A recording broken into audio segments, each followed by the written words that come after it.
I watched just this past year at Christmas time when my Legion post raised $750 for a young active duty service member in the Navy who had transferred from the reserves to active duty, and in the process the Navy messed her paycheck up, and she was 3.5 months between paychecks before her active duty check was going to start coming in, and she was in the process of falling further and further behind on her bills, and her CO found out about it from a friend. He came to us. He said, we need some help for her. We paid $750 worth of bills for her. We gave her kids a huge Christmas. We gave them Christmas dinner. We gave her grocery cards for several different stores to make sure she could buy groceries for a while. The American Legion does so much more than just have a place where you can go drink and hang out. So if you haven't checked your local Legion post out, look it up. Anywhere in the U.S., I guarantee you there's one within a few miles of you. Unless you live in Montana, in which case it...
Right, it's never been easier. But Get to here's... know somebody, get their shit together.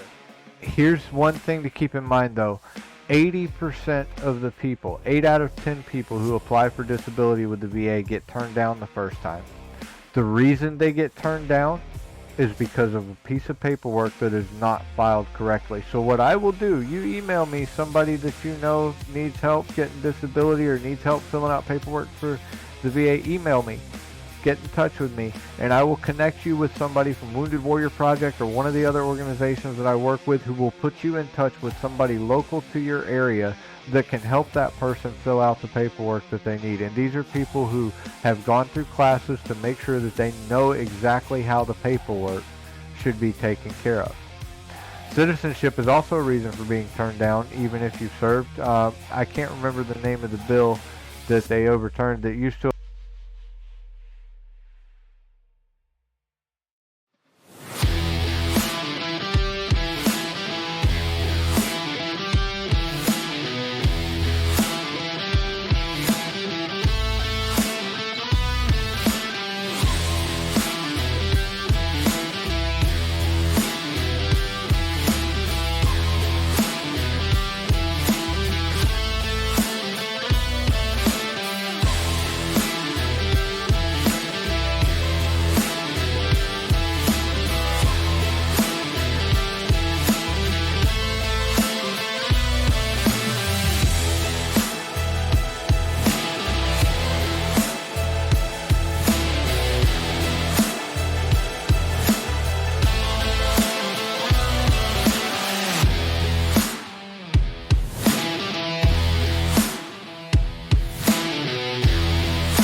So, live your life that the fear of death can never enter your heart.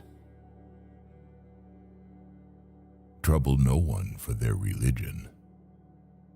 Respect others in their view, and demand that they respect yours too. Love your life, perfect your life, beautify all things in your life. Seek to make your life long and its purpose in the service of your people.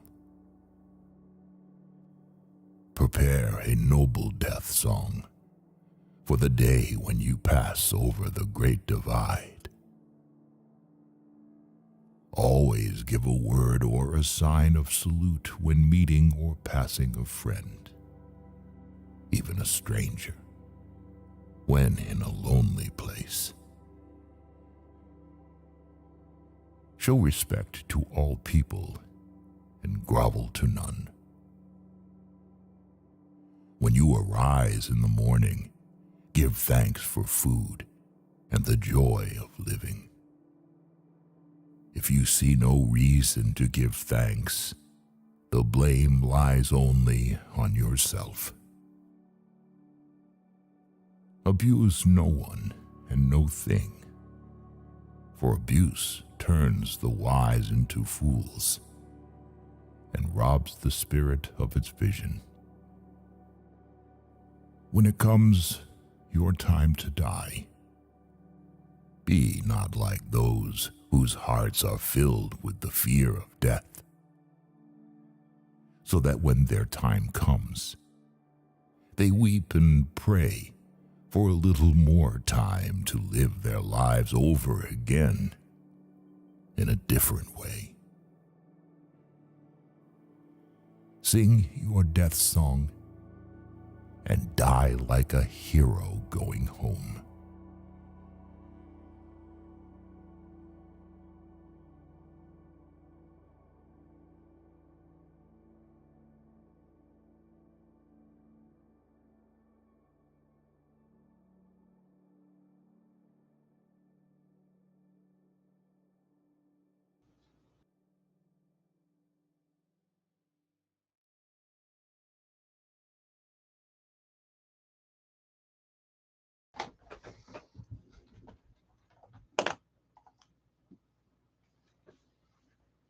All right, welcome to the Patriot View. Patriotic, you're not coming through for some check something. Here we go. Got it. Good Well, there. that's not good. I'm the star of the show. Right? What a way to start out. Welcome to Patriot View, guys. How is Hello and everybody welcome. doing?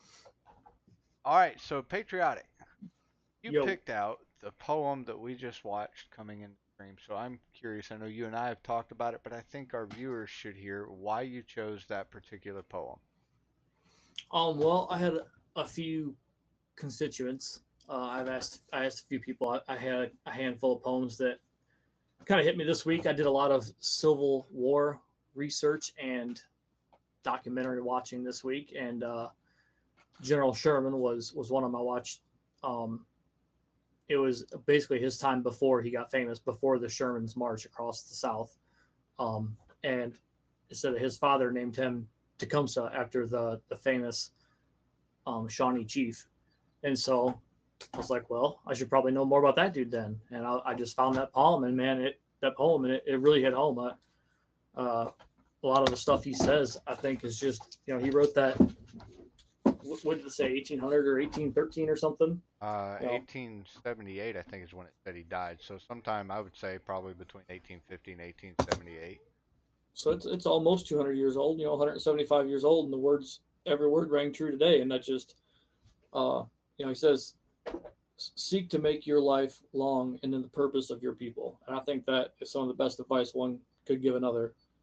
Sometimes we lose focus of what we're here for and what we're supposed to be doing and what makes us happy, and get sad in ourselves. True. And I think that phrase, seek to make your life long and in the purpose of your people, that's kind of what we're doing here, right? I think so. I do believe that. And I want to take a minute and welcome a new guy into our stream, American Pride Gaming. I met him through Unbroken Vet. He's another veteran and a streamer. Very cool guy. Hello, Glad and to thank see you for you your here. service. Definitely appreciate yours. Back to the poem, though, one of the things that you and I talked about was the fact that you felt the message of that poem would definitely resonate with veterans, those especially who'd served in combat because they have literally put their lives on the line for their people. Um, I think there's a lot of truth in there that each of us as individuals, no matter if we've served or haven't served or what we do for a living, I think that each of us can take some truth away from that. The idea of living your life for the people is great, but I like where he talks about treating everyone with respect, even a stranger when in a lonely place. Um, there's so much disrespect today that it drives me nuts. I see children disrespect their parents. I see grown men disrespect each other in the workplace. See some, especially in the gaming community on social media, see a lot of disrespect between people that 20 years ago, 30 years ago would never have happened to the extent that it does today because more people took the time to be respectful. And so I think there's Well, and definitely a lot of truth fear in of that. consequence, right? Right. That is definitely true. I mean, it used to be you talk back to your mom, you probably got soap in the mouth or a smack on the mouth. And Right. now, every parent's afraid to discipline their children at all because they might get a DCFS called or might get a bad note from the school or who knows what. Yeah. Yeah, I mean, the fear of DCS is a real thing for parents now. Whereas when I was growing up, you smarted off to your mom would spank you. I can remember getting spanked in the Walmart manager's office as a child. I Oh, can yeah. remember getting spanked by the neighbor as a child. My grandparents, nobody was afraid to pop me on the butt when I mouthed off, and you know me, I mouth off, and so I got popped on the butt quite often, and it made me a better person. It taught me to be respectful as an adult. For sure. And that's what we're doing with parenting, right? We're trying to teach good habits. Right? Exactly, Scruffy. So, yes, sir. Yes, ma'am. No, sir. No, ma'am. Please and thank you. And another rule that was prominent still when I was growing up was children are to be seen and not heard. And it was kind of an unspoken rule that if mom and dad had adult company at the house, that the children would say hello, and then we would go outside, we would play, but if we were inside the house, we would play quietly, and we would not disturb the adults in their conversation. And that is definitely something that is not taught today by many means. Yeah. Yeah, it's gone. So I'll add one more thing to say about the poem before we move on to whatever we're moving on to. Um, I paraphrase this a little bit, but he said, "Live your life in such a way that." He said, "Live your life in such a way not to be scared of death." Right, and what I Yep. got out of that was, "Live your life in such a way that when you are on your deathbed, you are not begging for more time or begging to restart. Yep. So that when you're on your deathbed, you look back and can be happy with yourself and know that you don't need more time." I think that would apply to a soldier in combat as well. Not so much about the bravery of facing death, maybe in that aspect too, but the fact that they've led the type of lifestyle to where they know, hey, if I am killed today in battle, I'm leaving behind a legacy worth having. And Yep. you've heard me say it before. I don't. I'm probably not going to die and leave my children a bunch of money and nice houses and nice cars to fight over. But I do intend to leave them a legacy of reaching out to other people. And my dad told me the same thing. He said, "Look," he said, "I'm going to go and tell you." He said, "I know my time on Earth is limited, and I'm doing everything I can to spend everything I've got before I go, so you guys don't have anything to fight over." Oh yeah. Smart man. So Oh yeah. open topic for the day. Why don't you tell us what you're bringing to the table? Because I'm excited about this one. This to me is a pretty cool piece of history. Well, the first thing that I wanted to go over was yesterday. John Kinzel, which is one of the last three surviving Navajo code talkers of World War II, he celebrated his 106th birthday. I'm sure everybody who's watching knows about the Navajo Code Talkers and what a imperative part they played in us winning the war with having an unbreakable language. I'm actually going to drop the link to that. I should have sent this to the mods, but I did not. I'm going to drop the link to that in chat, where our chat will be able to pull that brief article up and see a picture of the man. 106 years old, World War II veteran, played a key part in helping us win the war. I mean, you know, I'm sure many of us have seen the movie Wind Talkers, and we've heard of Ira Hayes and other people like him who worked with our military to develop the code and the language. But to actually meet somebody who's been around them is pretty incredible. And I met a man in Olive Branch, Mississippi, a couple of years ago. He turned 101, and our Patriot Guard Riders group got together to go do a birthday ride for him and roll past his house. We took probably 200 cars and at least 200 motorcycles in a parade through this guy's neighborhood. And each of us got to stop and shake his hand, thank him for his service. And I happened to be in a group of bikers that was able to stick around for a little bit and listen to some of his stories. And he was around some of the code talkers. And he spoke very highly of them. He said, you know, when they came in, we didn't really have a lot of respect for them. He said it wasn't that we hated them, but you know, we had this kind of ingrained idea into us that they were somehow less capable than we were. He said, but these guys were tough. They did some incredible things and you know, really saved the day more than once for us. Yeah, that's cool. Kind of bouncing off that topic too. You know, speaking of World War II veterans, we're losing World War II veterans every single day at a phenomenal rate. Any chance you guys get to buy somebody dinner or shake their hand and tell them thank you, I mean, you got about 5 years left, and there's going to be zero left Yep. to thank. Yep. Well, you know, Vietnam vets too. You know, I grew up, and the Vietnam guys, you know, who were around me when I was a kid, they were in their late 30s, early Right. 40s. You know, and now I'm running into Vietnam vets, and I'm like, these are the World War II vets from when I was a kid. These are Yep. old men now. So when you meet somebody who was around for World War II, Korea, you know, the earlier conflicts, thank God that you have the chance to do that. I met one of the coolest World War II veterans ever last year. I was in my bank on a Saturday morning and went in to cash a check, and there was a line. Um, and at my region's bank, they have couches set up where you can sit in the lobby and wait when there's line. So I sit down to wait, and this gentleman and his wife come in, and they're obviously elderly folks. I don't know how old, but he had on a hat. Um, I cannot remember the name of the ship, but he served on a ship in the Navy. And I walked over to him and I thanked him for his service, and he got the biggest smile on his face, and he started telling me about his time in the war. This guy was 96 years old, still driving himself around. At 96, do you know what he was doing in Regions Bank? He took out a mortgage on his house, a second mortgage on his house, so he could buy his wife a new car. And I'm Nice. like, really? That's why you're here? He goes, yep. He said, I got about a year, maybe 2 years left to live if I'm lucky.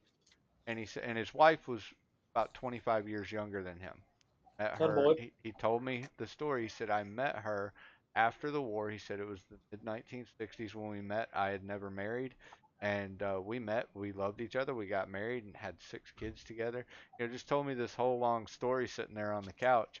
But he was buying her a Cadillac. He literally went in there, took out a mortgage on his house, and then took the money and they left, and you know, took the check and they left and went to the car lot, and he bought her a Cadillac. And that was his, I guess, kind of his parting gift.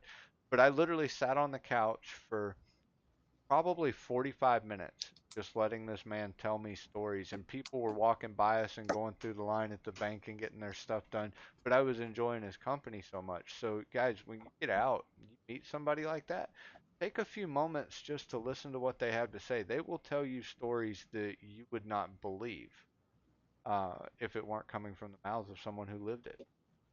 Yeah, and that's how a lot of the most accurate history is passed, right? I mean, who can know how that situation unfolded better than the guy sitting there? Exactly. Exactly. You talk to the man who was there.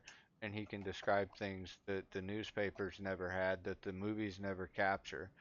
I remember watching Saving Private Ryan with my grandfather shortly before he died, and when the beaches started washing with the blood in the movie, he started crying, and he told me, he said it was like that. He said they captured that really well, and he said usually the movies don't capture the incredible weight of a scene like that as well as that one did. And I mean, he just sat there and cried, and and I could tell that he was remembering back to Yeah. the day that he jumped in, you know, and a lot I've of been told that that movie is a very accurate depiction of the truth. it's I've read several places that it is, and that's one of the reasons, speaking of movies and stuff like that, I'm really looking forward to later this year when the Mighty Eighth comes out, which is basically the Air Corps version of Band of Brothers. Same team of people putting it together, and Oh, cool. I have been waiting for this since it was announced in 2012. 11 years ago, rumors of this went around. 2013, they were supposedly confirmed, and I have literally been waiting for this to come out because while I loved Band of Brothers, you know that I have a thing for aviation. And so when it comes to the B-17 pilots and the Mighty Eighth and getting to see, what they went through, I can only imagine how good this is going to be, just knowing how good Band of Brothers was and how close it tried to stay to what happened. Yeah, Band of Brothers was awesome. I actually got that bought for me as a gift. I'd never heard of it or seen it. I got bought for me as a gift, and the way they incorporated the actual veterans into the film Yeah. was amazing. Yep. Well, and I And of read an course, interview that the guys who played them in the movies spent weeks around them before they actually shipped off to boot camp for 8 weeks to learn how to march and learn how to run and drill like military guys. But they spent several weeks around the veterans themselves to learn about that person so they could more accurately portray their character. Um, yeah, that's cool. that's some in-depth research from Hollywood. All right. I want you to tell me about this foundation that we were talking about earlier this week. You found this link on the VA website, correct? No, that was in an email I got from the VA, and I don't Okay. have it pulled up right now. Okay. You need me to send that to you? Yeah, if you want. Yeah, I can do that. There's that message. There we Yeah, go. I literally opened that right in front of you so you could see the type of stuff that I get from them, and Right. then And then that one just happened to be interesting. yeah, and that's what we'll click them every once in a while and do a little research and see what we come up with. I guess heck, you can put it in the stream chat too, probably the Yep. link, huh? Yep. I'm going to drop it in stream chat. So this is the Travis Mills Foundation. Very, very interesting outreach that they have to our veterans. Yeah, Travis Mills is one of 5 combat veterans who is a surviving quadruple amputee. So he came home missing parts of every single limb of his body, and And you can see pictures there of on the yeah, link that that I links. posted. Pictures in the article. So what So does TMF do? it's kind of everything, honestly. So I did quite a bit of reading in here, and if you want, it's in Maine first of all. So if you fit the certain criteria, it can be an all expenses paid trip to Maine. Veterans can participate in activities with other veterans and their families. So you can bring your family can bond with other veterans' family. Um, Oh, that's cool. I didn't realize you could take your yeah, family. yeah, you bring your whole family with you, and so that way it's not just a group of old grumpy men sitting around too. It's also wives and kids learning about other people who might be feeling the same type of way and Yo. get that escape. But it's basically like an outdoors retreat with boating, horseback riding, canoeing, fishing, all that stuff. They allow no video games, so like you're assigned a cabin at night. And I have not done this. I'm not speaking from experience. I'm just speaking from what I read about it. But like your activities start at like 8 in the morning, and you leave your cell phone in the cabin, and that's it. It's a technology free day, and then the night you have a community dinner or whatever, and when you go back to your cabins, you can get on your phone and or watch your TV and whatever. But it seems like a really good thing. It's they keep using the term recalibrated in their in the article here, and I like that. I've heard that from a couple of different guys. Tim Kennedy's one of them. Another guy's a Navy SEAL, but they always don't talk about reintegration or whatever into your society. Talk about recalibrating yourself because that's what we do whenever we if we get a new sight for our gun, we got to recalibrate it. If we get a new whatever, I'm sure barrels for tanks. I don't know nothing about no tanks, but recalibrating it, and it doesn't make it seem to where it's not something that's broken. Right. It's not telling veterans like you have to change to fit into the world. This is saying your goal is changing. Right. Your toolbox has changed. So let's recalibrate. Let's focus on the next mission. And Travis Mills' recalibration focused him on the mission of supporting veterans and families. I mean, I like what he says here when they interviewed him. He said, "Serving my country was the best job I've ever had. Since I couldn't do that anymore, I started the Travis Mills Foundation to give back to not only my fellow service members, but their families." And that is a big deal because what we as civilians sometimes don't realize is that a veteran's family, a combat veteran's family, goes through I I don't know if I'd use the word equal, but a similar amount of stress as the veteran does when he returns home from combat. I It's a would say more. different. That's my opinion. Yeah, because they're having to carry the weight of not having that veteran there. Your case for instance, your wife and children carry the weight of not having you there. Um, but at the same time, when you come back, now they have to carry the weight of everything you brought back with you on top of that. And so having an outreach that allows them to be around other families that maybe they're going through the same things or have already been through, that is an incredible way to really make a difference for not just the veteran but his entire family. And so an outreach like this is something I definitely want to learn more about. And maybe, who knows, maybe we can get him on here for an interview. That'd be great. Maybe it'd be cool. I, Uh, you know, to touch on that about the families, whenever service members um, ETS or depart from the army or whatever military branch they're in, right? Care for the family stops. Like while you're deployed and whatever, they've got like family welfare organizations. They've got usually like the commanding officer's wife will head up some sort of family group where they can meet and have cookies and coffee and talk about how their week was. Or did you have to get a job, whatever, house tennis, whatever. I don't know, whatever people talk about, but um, you know, whenever we come home and we're done, we get separated. There's no more of that. right. The DA's not knocking on her door asking her, hey, is there anything we can do for you? How are you guys getting on? So programs like this, like I said, I've never been there, but I see a huge potential for helping the veteran and his family, and the families give up a lot. They do. They really do. And that's They're learning to something. deal with a new person whenever we come home too. Mhm. That's not the same person I left, and so it's asking a lot of a woman and kids. I mean, I was served with several guys that had newborns or children even born while we were gone. They never even met this man. That we come home, Yeah. they're 2 years old or 3 years old or whatever, And suddenly and he's there 24/7. right now all of a sudden I have a dad. Like, is this really my dad? I don't know. Where's the milkman at? I'm just kidding.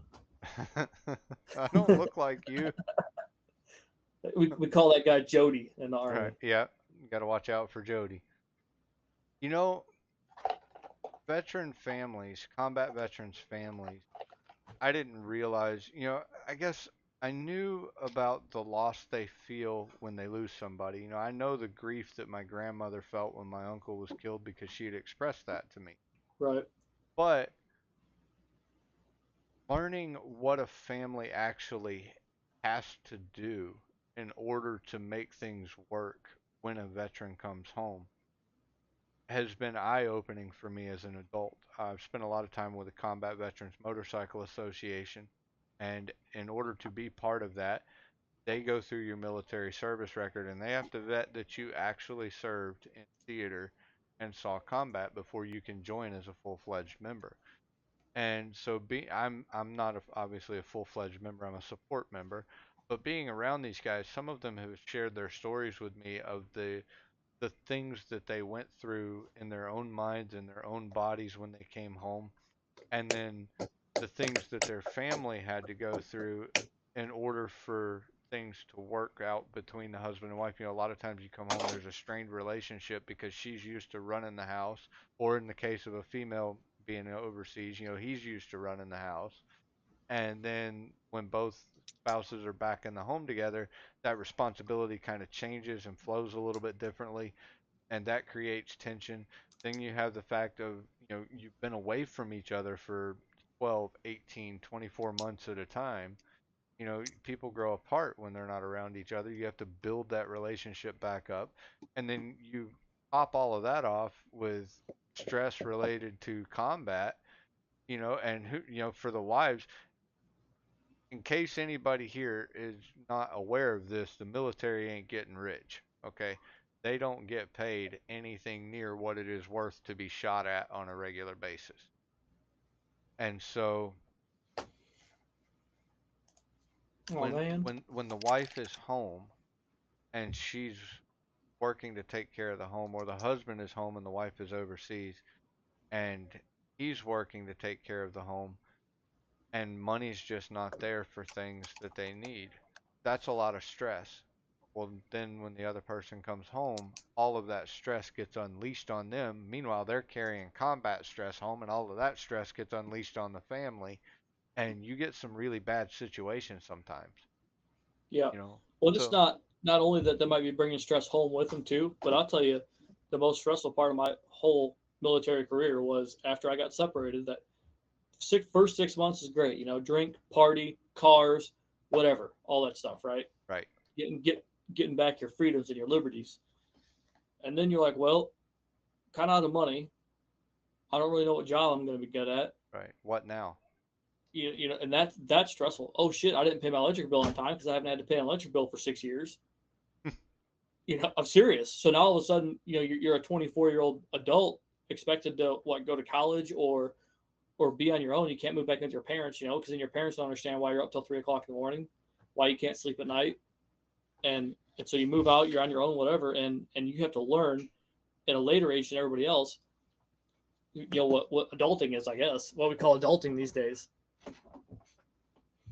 But that's a lot of the stress is just the daily grind of learning how to do all that, and also concentrate so hard on reintegrating yourself with your family, friends, community, etc. Right. You know, it's stressful enough just being an average Joe blue collar worker, making it paycheck to paycheck, paying the bills. And I think a lot of military spouses probably feel like single parents a lot of the time. And correct me if I'm wrong on that. But I would I think didn't hear you because my wife's in here asking me for gosh darn money. Can you you're believe rich. that? You're a veteran. You're rich, Ugh. right? Independently wealthy. Give her all $24 I got. Do you want any? What? Aw. Do you want some or no? No, I'm good, thank you. All right, I love you. I'll have the boy with I'll me. take a bottle of whiskey if you could find one. Okay. Here, take this card. Yeah, you're Don't gonna leave need me more than alone. $24. Yeah, give me that $24 back. Oh Do they no, take that's credit gone. cards? That Oh, you can hang they that don't up. take She cards. owns Just use that the now. card and the cash. I love you. Get out of here. I'll be back. I got the boy. All right. Cats are in the upstairs bathroom. Dog's been taken out. All He's right. down here. Thank you. I love you. You're welcome. I love you and thank you. Yeah, you can kiss that Yeah, $24 I'm a real goodbye. person. I'm not just a cool computer guy. I also have people that annoy Yep. me while I'm trying to do computer stuff. We have families, and you Yep. know, that's family first. That's one thing that both of us feel very strongly about. We've had that conversation many times. So that's why we do what we do, is for the sake of our families.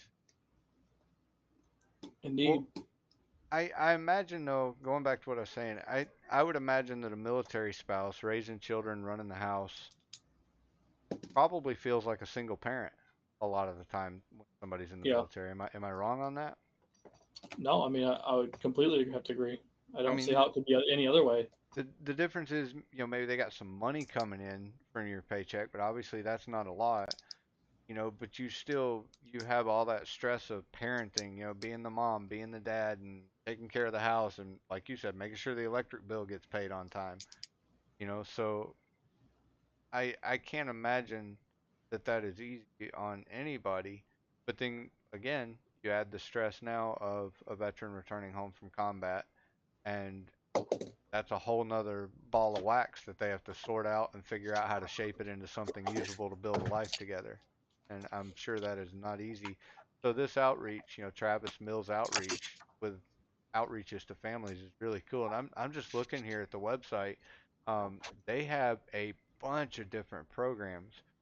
They have a Yeah, family program for the veteran spouse and children or a guest, and participation in the activities that they have is not required. They're just there. The families, it says the families are welcome to just use the time to rest and relax.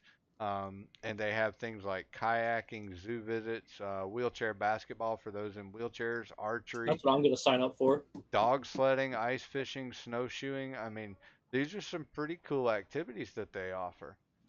Um, Snowshoeing is a fancy way of saying walking through some deep ass snow. it is. I've worn snowshoes.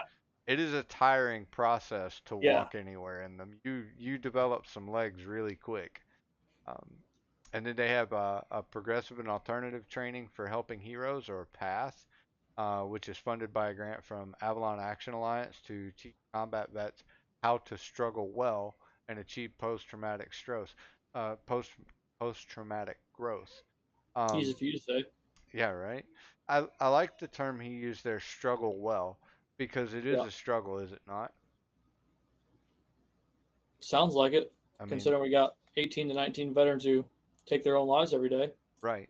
So there's definitely a struggle there. So somebody who recognizes that there is a problem can then help correct the problem.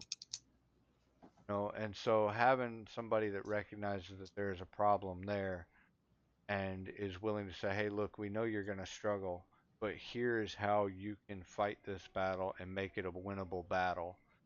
That to me is is big. It's important. Let's see. They Yeah, I have mean, obviously this guy's doing the right things, right? He's providing. I keep saying him. Now this is a lot through grants, donations, everything like that, But he's got the mindset at least to provide not only the real estate for this, but also extensive programming or not programming. right, There there's programs for online. There's off-campus stuff like you can be an ambassador, so you take like a series of tests or whatever through them, and then you can pass their word and their work along to veterans in your area. right. Seems like it's a really thought out and really successful program. It is. I mean, they've got all kinds of stuff. They even have virtual programs for folks who maybe can't make the trip to Maine or don't want to actually travel to the site.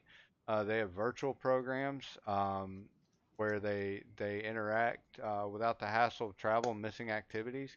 It says that the families will receive boxes of supplies and then spend part of their weekend with TMF virtually. And they do things like crafts, yoga, cooking classes. You know, Sounds kind of like HelloFresh on steroids with an instructor to me. Yeah, I'm definitely gonna to try to get involved in it somehow. Now, me and you read into um, like going up to Maine, and I don't think that's something I want to do. And I still would like to hear from him. So I don't know if like we talked about your dad maybe making the trip or something. But I will see what I can do on that and see if we can't the possibly help off-campus that. thing, I mean, that'd be cool as heck. Because That yeah, to me that's a pretty neat outreach because of the fact that it is virtual. That opens up the doors to help a lot more people. And they also have the Recalibrate program, which this was last year, new in 2022. The Recalibrate program capitalizes on a participant's motivation after attending the retreat. So they don't just bring you up there and say, "Hey, here's 2 weeks, figure your stuff out." They work with you going forward after that, which means they follow up and they do something that is long lasting, that has some longevity to it. And that I think is something that our veterans and their families more than anything is people who don't just say, "Hey, I'm going to help you," and maybe they're around for a while and then disappear. They need somebody who's going to walk by them step by step and Well, help them that's through what the this thing process. says is about the long term stuff. Is like they ask you at your when you go through whatever program you choose to go through, like goals after the program, like what goal are you setting for yourself? And it says right here that the program has helped pave a driveway, provide in-home cleaning services, bought a computer to help with the home business, and more. So not only are you up there for your 2 weeks or whatever, or virtually, however you choose to do it, but also they're, like you said, with a long-term, like not even I don't really want to call it assistance. It is assistance, but support. Right. Support, I think, is a better word. Yeah. I Like, could you imagine? Your next door neighbor's a veteran, and all of a sudden 8 guys show up and start redoing his driveway so he can get his wheelchair in there. right. Like that. That's real shit. That's cool. Yeah. And I've been on the delivering end of stuff like that where we've gone and we've worked. The combat veterans worked for War Horses for Heroes, or they recently did a big garden for the Omega Veterans House here in Memphis.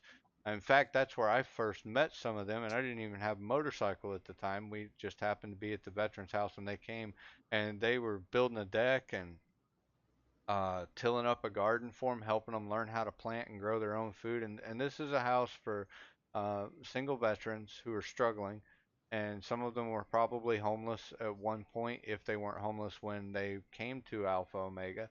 And being able to see the excitement on these guys' faces when somebody else invests in them and not just hands them a few bucks and says, "Hey, go buy a meal," or even just buys their dinner, but somebody actually spends time on them. Because what is the most valuable resource that we have? Time. Time. I can make more money. I can get more anything physical that I could give to somebody, but the one thing I cannot get more of is time. I only have so much of that. So when I invest my time in somebody, that is a big investment. And to these guys, somebody investing their time in them makes a big difference. For sure. And I mean, that's really, we talked about that. We talk about it all the time. I mean, on stream and off stream and while we're playing games, it's about, you know, the actual time you give to someone else. That's the real support. Right? Now, I know So I say, you. don't talk about it, be about it. As in, get your ass up and do something about it if that's how you feel. That's right. That's exactly right. And that's why we do what we do. I know that we sit here on this show each week and we talk, but both of us are also actively involved in our local veteran community through the VFW, the American Legion, Combat Vets, Patriot Guard, or even something as simple as spending time with a veteran that we know, or maybe even somebody that we don't know that well, just so that they have somebody to talk to. And so being able to invest in them in that way with our time, I think that's a big deal. Um, Now you sent me another link. Pulling it up, do you have the link to the Veterans to Farmers? I don't, and actually, I was hoping to save that conversation for a different day because I really haven't read into that one too much. I mean, Okay, it'd be a short conversation if you're dependent on my knowledge for that one today. okay. All right, let's save that one for next week because I really like the idea behind that one. Matter of fact, I may have a Well, you kind guy. of open the box. We can talk about it a little bit, but I may have a guy we can bring in for an interview. He's another Twitch streamer. He's really big on sustainable farming. He is not a veteran, but he's a big supporter of veterans, and he's a cool guy. He's an auto mechanic for a living, but he's really been learning a lot about sustainable farming and how to grow your own food. So he would definitely be somebody that I'd be interested in bringing in for an interview when we do that. yeah, for sure. Hey, with the band, thank you for the follow. Appreciate that. All right, so let's talk about this week. What did we do this past week? We should have opened with this, but with that poem coming in, we had to talk about the poem because Well, that that was deep. accidentally happened, right? We had a famous Native American chief poem, and then a famous Native American code talker's birthday. That was an accident. Right. So that deserved It's a some happy conversation. accident. It Yeah, deserved it. that was a good one. So what did you do this week? Um, hmm, clean some guns. Okay, I had a lot of drama on the farm this week been infested by skunks, killed 3 skunks. They have tunneled under my chicken coop and then up inside of it, right under the egg nest. So I don't know. I'm not missing any chickens.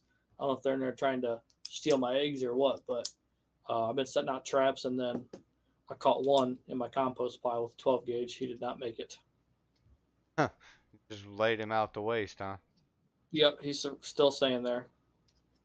Well, I spent the week working, did a lot of funerals this week. Um, Also did some house photography for a real estate investor, and then I got to spend some time with Unbroken doing what all did we do? He helped me do some setups for Phoenix Gen Car, I believe. Yeah, you've been So pumping out a lot of iRacing. I have been pumping out a lot of iRacing, and I've enjoyed it. It's been a lot of fun.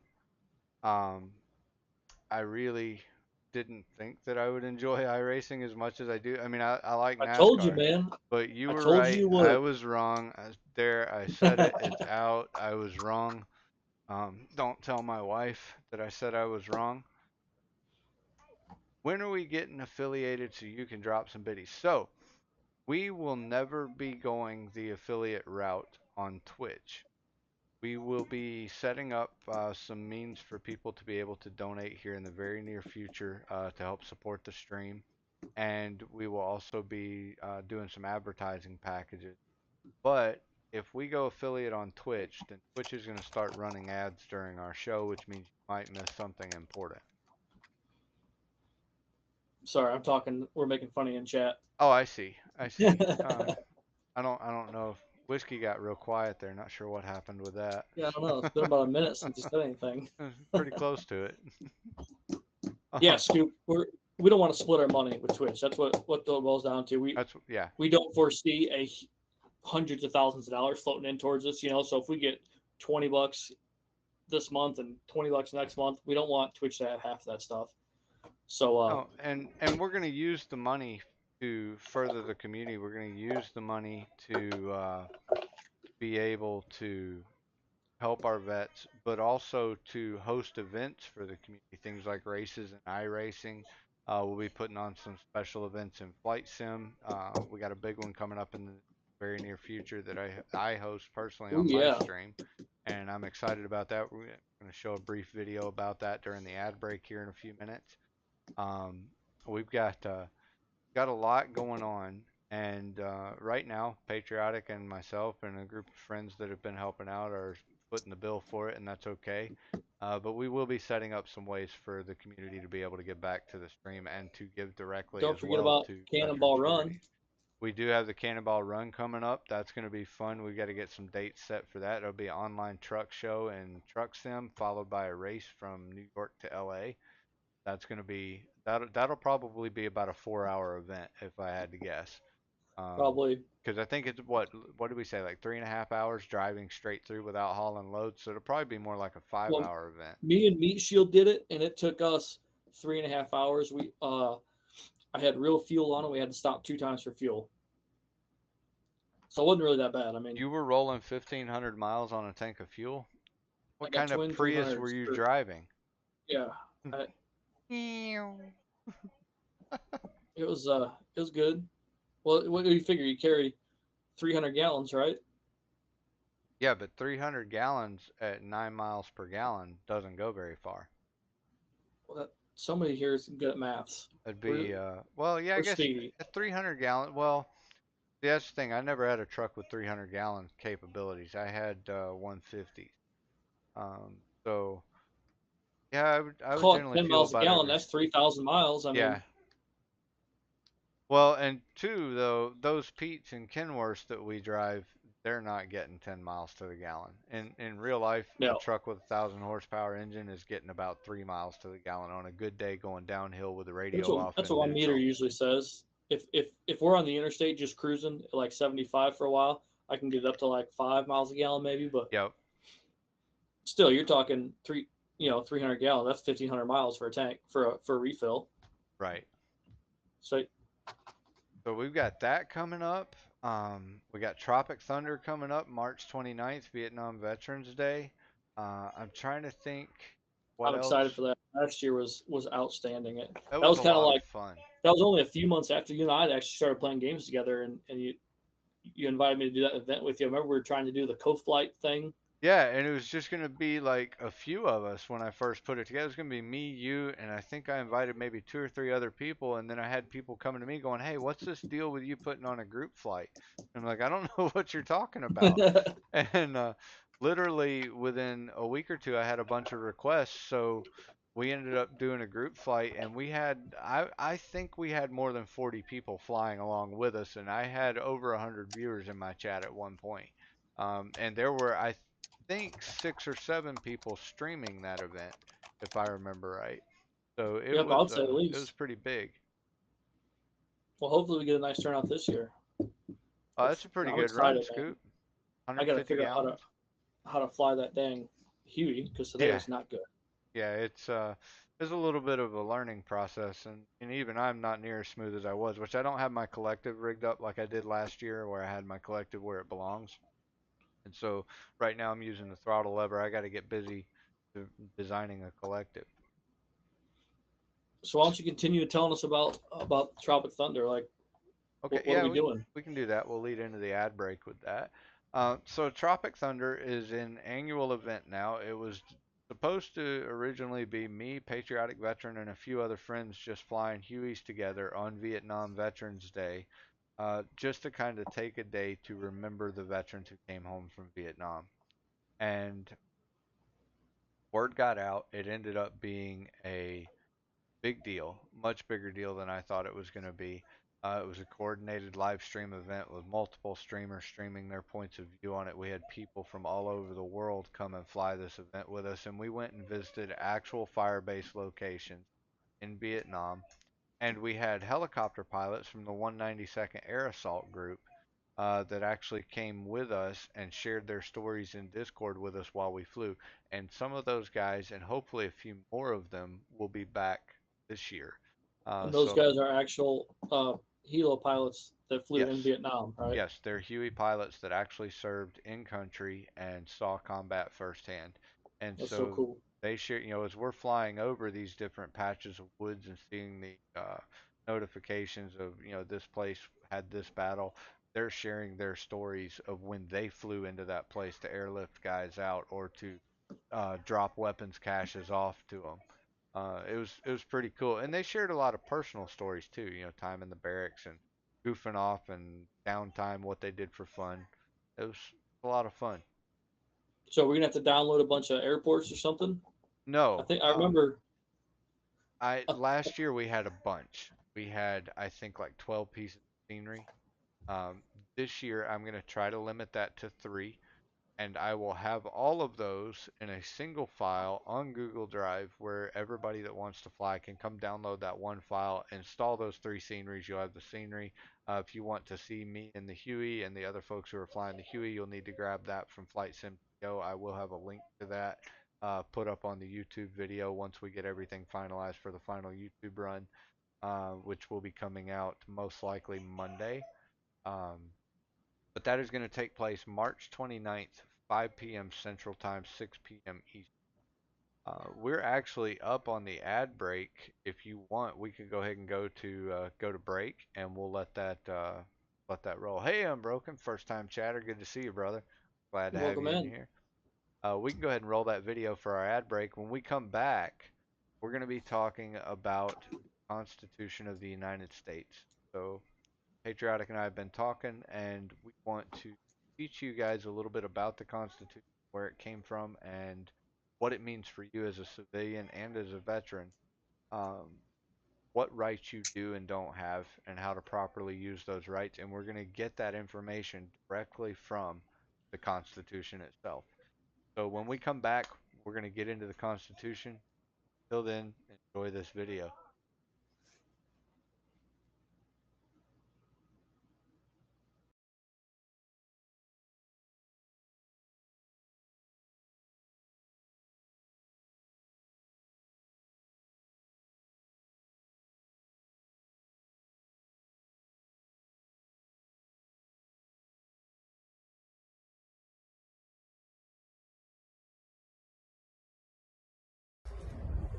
Hey guys, my name is Chris Hefner. I served in the Illinois Army National Guard for 8 years. I was a staff sergeant.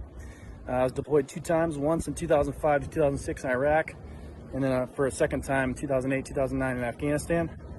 Currently, I reside in this great state of Tennessee. I run a small boutique barbell personal training gym, and I've got a lovely wife and a kid on the way, and we're loving life, doing pretty good.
He's going to be playing in the background as these guys share their stories, and I'm really looking forward to it. So now we are back, and we're going to talk about the Constitution. I pitched this idea to Patriotic today, right?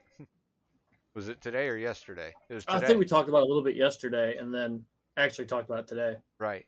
So my thought is that we support our veterans on this stream, and we're trying to teach civilians how to support our veterans on this stream. But if we don't even know as a population what it is that our veterans are fighting to protect and fighting to take care of for us, then we can't possibly know how to support them. Um, we need to know what our rights are.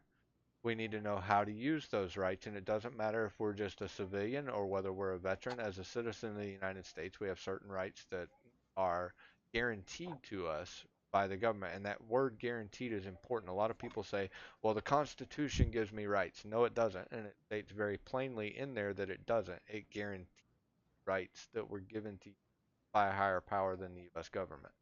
And so, what I want to do is just over the next few weeks, take and do a segment each week on the Constitution and what it means for us as citizens. Now, I send you that link to the Constitution, Patriotic? Yeah. Okay. Um, so what we're going to do this week, I am just going to read through section 1 or article 1 of the Constitution, and then we're going to hit a few highlights from there, things that are relevant to us as civilians. And it is rather lengthy to read all of it, but it's important that we know what has been said by the founding fathers to protect our rights in modern times. And I believe that they knew that times would change. I believe they knew that the population would change, and they wrote a document that would be able to help establish a government that was good for us. What do you think about that, Patriotic? I think they were definitely real men of genius, as Budweiser used to say. Right. Very, very intelligent men. And you and I, when we're talking about the show and when we're planning things out, we butt heads quite a bit, don't we? A lot, yeah. Yeah. And you know what? I'm okay with that because if we both agreed on every single thing, we wouldn't be able to give the viewpoints that we give. And I think the founding fathers, if you go back and you read about them, they experienced a lot of that as well. There are times when our Congress devolved to fist fighting over certain issues. Um, and it was to get the Constitution drafted and get it in place. It was a long process that they put a lot of thought into. So what we'll do, I'll tell you what, I will read starting at the top, and I'll read down through section 2. Or actually, let's go section by section. What do you think? Yeah, that's better. All right, I'll start at the top and I'll read through section 1. We'll talk about it a little bit, and then I'll have you read section 2, and then we'll talk about that. That work? Sure. All right, because we didn't really set up a format for this beforehand. I didn't really think that deep into it. So it starts out, it says, "We, the people of the United States, in order to form a more perfect union, establish justice, ensure domestic tranquility, provide for the common defense, promote the general welfare, and secure the blessings of liberty to ourselves and our posterity, do ordain and establish this Constitution for the United States of America." Article 1, Section 1. All legislative powers herein granted shall be vested in a Congress of the United States, which shall consist of a Senate and a House of Representatives. Um, so the first section here, what do you draw out of the preamble where it says "We the people of the United States"? What stands out to you in You mean the bold letters, we the people? that? Uh, Well, yeah, no, you know that the group of men who gathered and wrote this were from all walks of life. yep. Some lawyers, some inventors, some veterans, Preachers, bartenders, yeah, everything. So we the people really does mean that, right? They're speaking from every walk of life. At the time, obviously they didn't foresee all the technologies and jobs and stuff we have these days, but it was the general consensus that we needed to form our own um, establishment here in America and Right. stop being run by somebody else. A And local government. just the perfect way and the perfect place to start. We the people. Let's start with the people. They didn't start with uh, the military. They didn't start with the president. The people. Right. And that's who should be in charge of their own destiny is the people. And so I agree. I like that they worded it that way, even though these men who actually drafted this and ratified it, um, they would be what we would consider the government today. The 1%, Yeah. if you would. They still took time to realize that they didn't all come from money. Yes, George Washington had some land, and um, Sam Adams, he had some things, and John Hancock was very wealthy when this all started. By the end of it, most of them were bankrupt. Many of them had been killed, and most of them lost members of their family during the Revolution. They fought for them, and it was something they believed in. So when they said "we the people," like you said, they were part of the people. They were including everyone. Um, I like uh, I like how it says, in order to form a more perfect union, establish justice. They recognized that the colonies were already somewhat united, that they were grouped together, but they believed it could be better, it could be stronger, and it could be more beneficial to the people if the colonies governed themselves rather than being governed from a country overseas. Sure. Which was pretty wise. In that time, up until that time, most of the countries of the world were governed by distant powers. You had the Roman Empire, you had the Greek Empire, you had the British Empire that down through history, they controlled large portions of the world through colonization. And so the idea of forming the United States and making a strong powerhouse in one place that had no intention of owning the rest of the world was somewhat of a novelty, politically speaking. Yeah. So they sought to form a more perfect state of being for the people. And then it said, we want to ensure justice or establish justice and ensure domestic tranquility. They were looking for peace. They weren't looking for war. This wasn't done to anger England. And at this point, of course, the Declaration of Independence had already been signed and delivered, and Yeah. the revolution was full swing. But this Constitution, the point of it was to provide peace for the American people. And that rings true even today, 200 plus years later. The Constitution, when followed, makes for a peaceable society.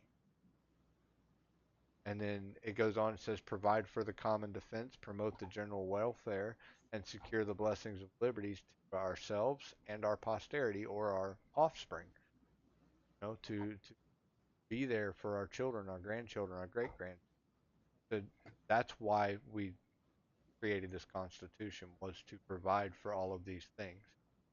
And then in Article 1, Section 1, it says all legislative powers herein granted shall be vested in a Congress of the United States, which shall consist of a Senate and House of Representatives. Why is that important? I think that they laid out this is who is in charge of creating legislature.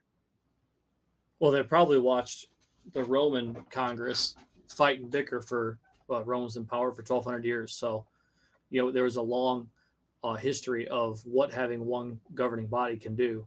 And granted, Rome had, the triumvirate and dictators and emperors and all the other stuff, but they always had a Congress, which was uh, in place.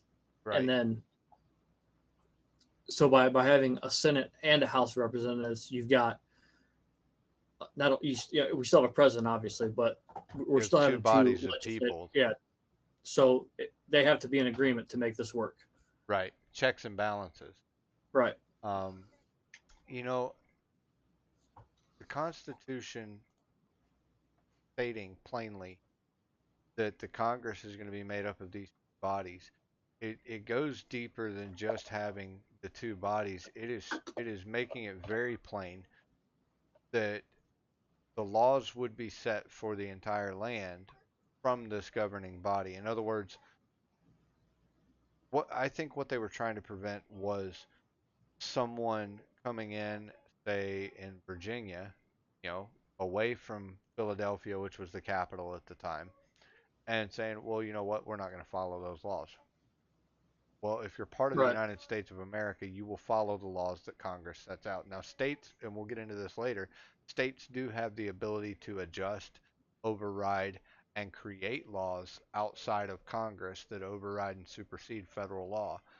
Have they But always had that ability from day yes, one? from day one, and that's actually written in later. We'll get to that, but the fact that you have a central the basic idea behind it was these will be the basis for the rest of the laws that we create. In other words, this group is going to ratify federal law that expands across the whole country, and it creates a basis, a groundwork for us to build on from there, if that makes sense. Yep. Why don't you go ahead and take section 2, and then we'll look at that. I don't think most of this, the first little bit of this, is going to be pretty dry because it's literally just naming out who's doing what.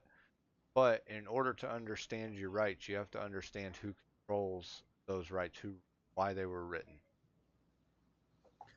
The House of Representatives shall be composed of members chosen every second year by the people of several states, and the electors in each state shall have the qualifications requisite for electors of the most numerous branch of the state legislature.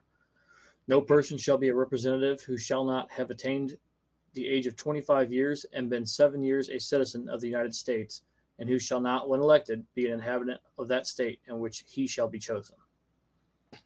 Representatives and direct taxes shall be apportioned among the several states which may be included within this union, according to their respective numbers, which shall be determined by adding the whole number of free persons, including those bound to service for a term of years, and excluding Indians not taxed, 3/5 of all other persons. The actual enumeration shall be made within 3 years after the first meeting of Congress of the United States, and within every subsequent term of 10 years, in such manner as they shall by law direct. Well, that's a mouthful. It is a mouthful.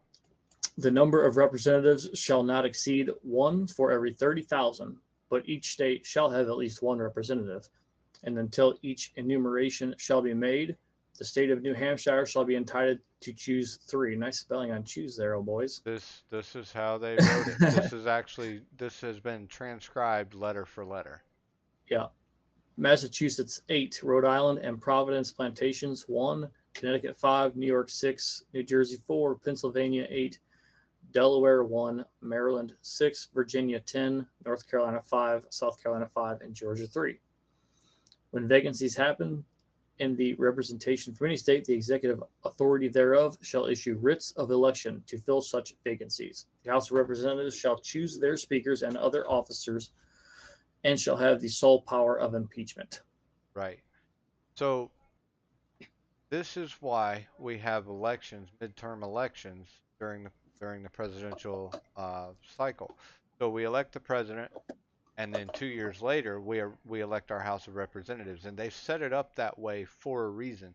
It was so that you wouldn't have so many different offices to vote on at the same time.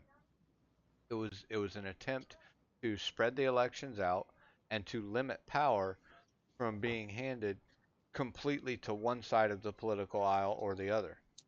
In whiskey making, they call that blending, where you take every 2 batches, you mix half the first batch in with the second one, and then Right. half the second one in with the third one. That way, you get a more consistent Consistent flavor. And it works the same with this. Is if you make this president work with this group of representatives for 2 years, and then a new group of representatives, they overlap a lot more. Right. And then it says, the next paragraph says, no person shall be a representative who shall not have attained the age of 25 years and been 7 years a citizen of the United States, and who shall not, when elected, be an inhabitant of that state in which he shall be chosen. I think that's an important thing, because the reason that we formed this country in the first place is we were being taxed without local representation. We didn't have representatives who could stand up and say, no, that tax isn't fair. And that's what they were trying to prevent with this particular clause. They wanted people, number one, they needed to be 25, and 20, let's face it, 25-year-olds today are not nearly as mature as the average 25-year-old 30 Right. years ago, much less 200 years ago. At 25, 200 years ago, you'd most likely been married for about 6 to 8 years. Yeah. You had a family. You were feeding a family and living in your own home and taking care of your own property. So, they were looking for someone who was mature. Then it said you got to be 7 years a citizen of the United States. So somebody who understands the United States, the agriculture or the culture, the lifestyle, the form of government, somebody who understands that, And and who can appreciate it. yes, and who can appreciate it. And you had to actually reside in the state in which you were chosen. In other words, you couldn't live in Virginia and be voted into office in North Carolina. That's not how it worked. You had to be a local representative. And that ties back in the next clause to the taxes. And this whole section, section number 2, is all about locality of representation, making sure that the local people had a representative who could help them out. And I think that's pretty important. It's nice to know that my district in Tennessee has a congressman that I can call their office. I may not actually get through to him, but I can call his office. He's here. He lives here. He knows the issues that Fayette County faces. Whereas if I had a congressman from Kentucky who lived in Lexington, well, he doesn't know anything about the Right. local economy here in Fayette County.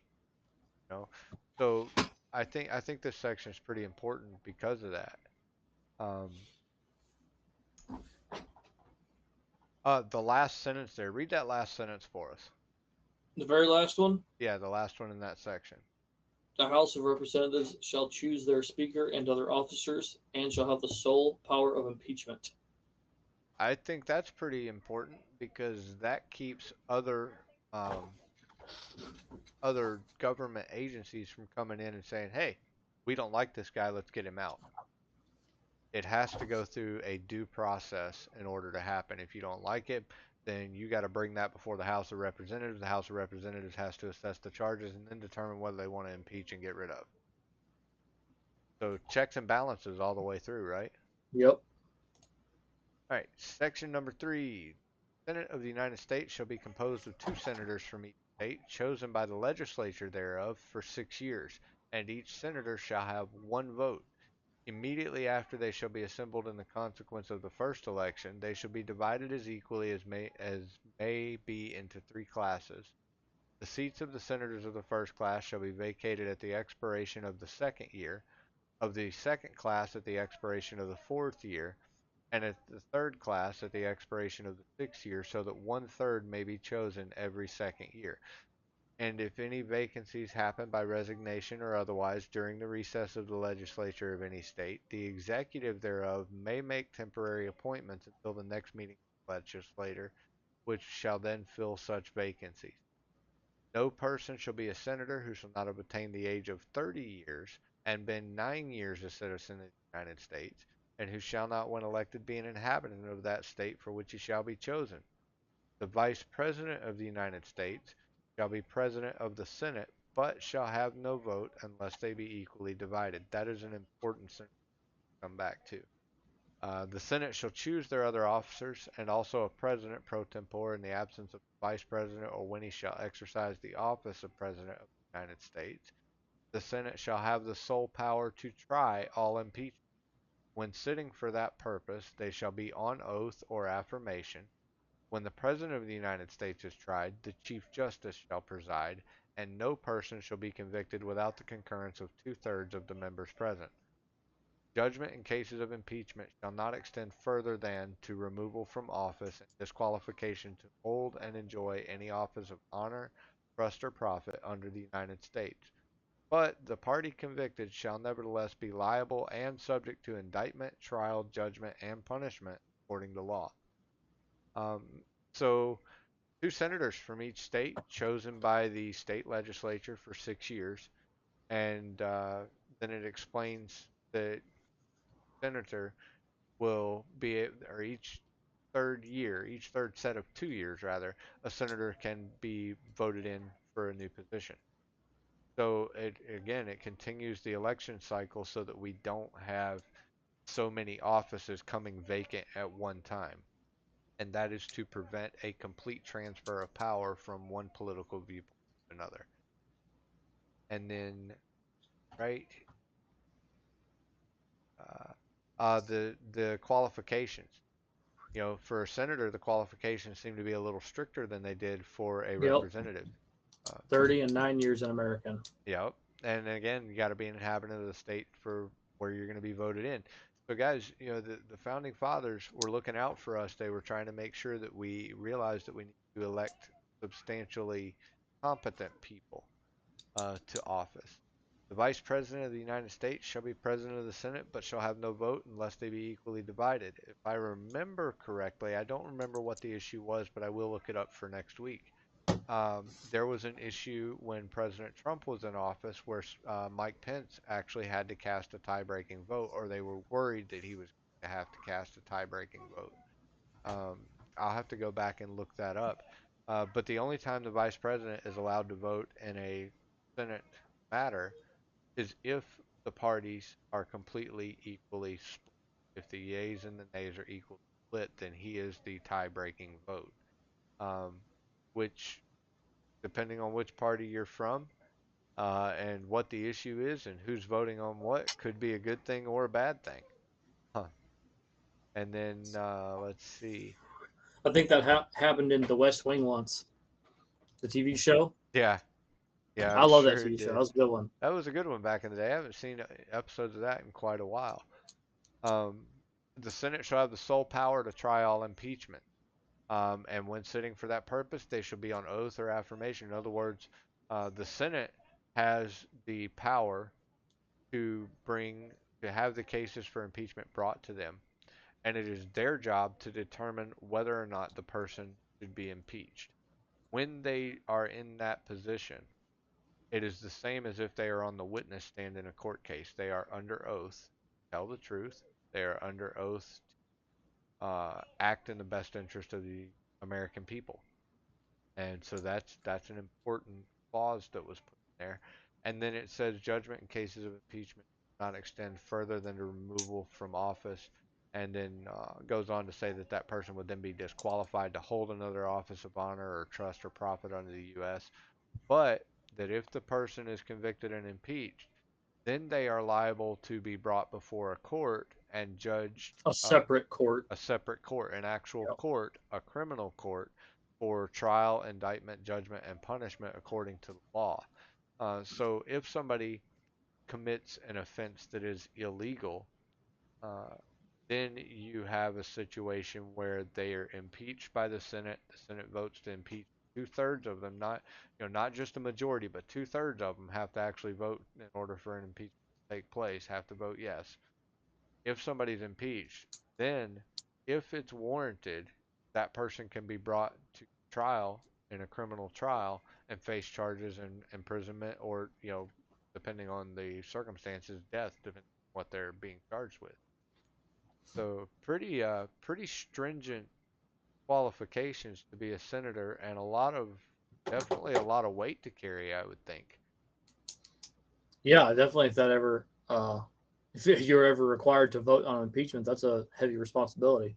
Yeah, because I mean, if you're not personally privy to the situation, you don't know for sure firsthand what happened in the situation. You're literally going off what other people are telling you.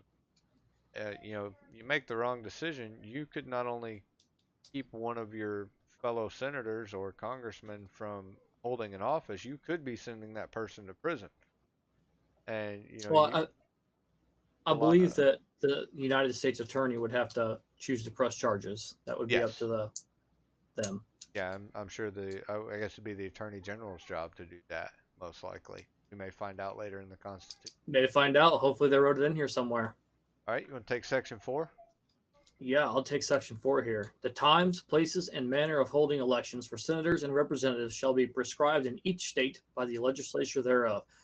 But the Congress may at any time, by law, make or alter such regulations, except as to the places of choosing senators.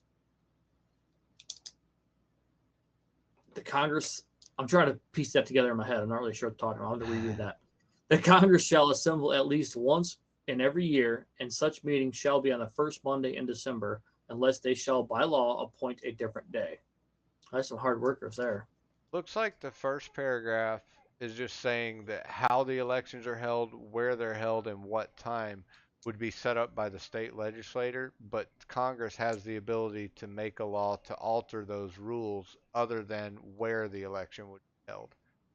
So Congress would have the ability to change how the elections are held and Okay, yeah, what that makes time. sense. And then it says Congress shall assemble at least once in every year, and such meeting shall be on the first Monday in December, unless they shall by law appoint a different day. I need to do some digging and find out when Congress assembles. I'd say on the first Monday in December. Yeah, but for how long? I mean, how many days are we actually paying these guys to work? Well, that's not a lot. I know that. And let's keep in mind, at this point in time, when this was drafted, when these men were running for Congress, they weren't getting a paycheck. It wasn't a Well, no, job. and they were all full-time employees or business owners somewhere else. Yeah, I politics was not a career path back then. No, it was not. It It absolutely was sort was of like a not. call to duty, right? Well, I think if you go back and read, you'll find that many of them did not want to be involved in the politics of it. It was distasteful. Yeah. Because they knew that it would lead to arguments in order to get what was better for their people. And most of them that came did, as you said, it was a call to do And they had to wear our them country funky needs. wigs. Yeah, yeah, that didn't go either. Talk about a turnoff. All right, I know we've been swapping out. If you'll take section 5, I've got to handle something really quick, and then I will still be listening, and I'll be right here by the camera so that I can discuss it with you. Mind reading section 5? Sure, I got it. Thank you. Each house shall be the judge of the elections, returns, and qualifications of its own members, and a majority of each shall constitute a quorum to do business, but a smaller number may adjourn from day to day and may be authorized to compel the attendance of absent members in such manner and under such penalties as each house may provide. Each house may determine the rules of its proceedings, punish its members for disorderly behavior, and with the concurrence of 2/3, expel a member. Each house shall keep a journal of its proceedings, and from time to time publish the same, excepting such parts as may in their judgment require secrecy. And the yeas and nays of members of either house on any question shall, at the desire of 1/5 of those present, be entered on the journal. Neither house during the session of Congress shall, without the consent of the other, adjourn for more than 3 days, nor to any other place than that in which the two houses shall be sitting. So it looks like each house is going to be the judge of its own elections and oversee itself. Yeah, self-governing little body there. Says they're also authorized to compel the attendance of absent members. Now I do not remember who it was, but I So remember somebody refused to come to a session, and they were compelled to come. I think they were escorted to it. I'd have to go back and look that up now. I can't remember what that was, but I you got to seem go back and look a lot of stuff up. I hope you're taking notes. I am. So each house, they're calling the representatives and the senators. Each of those are a house, right? Right. Is that what I'm reading here? Yep. Okay.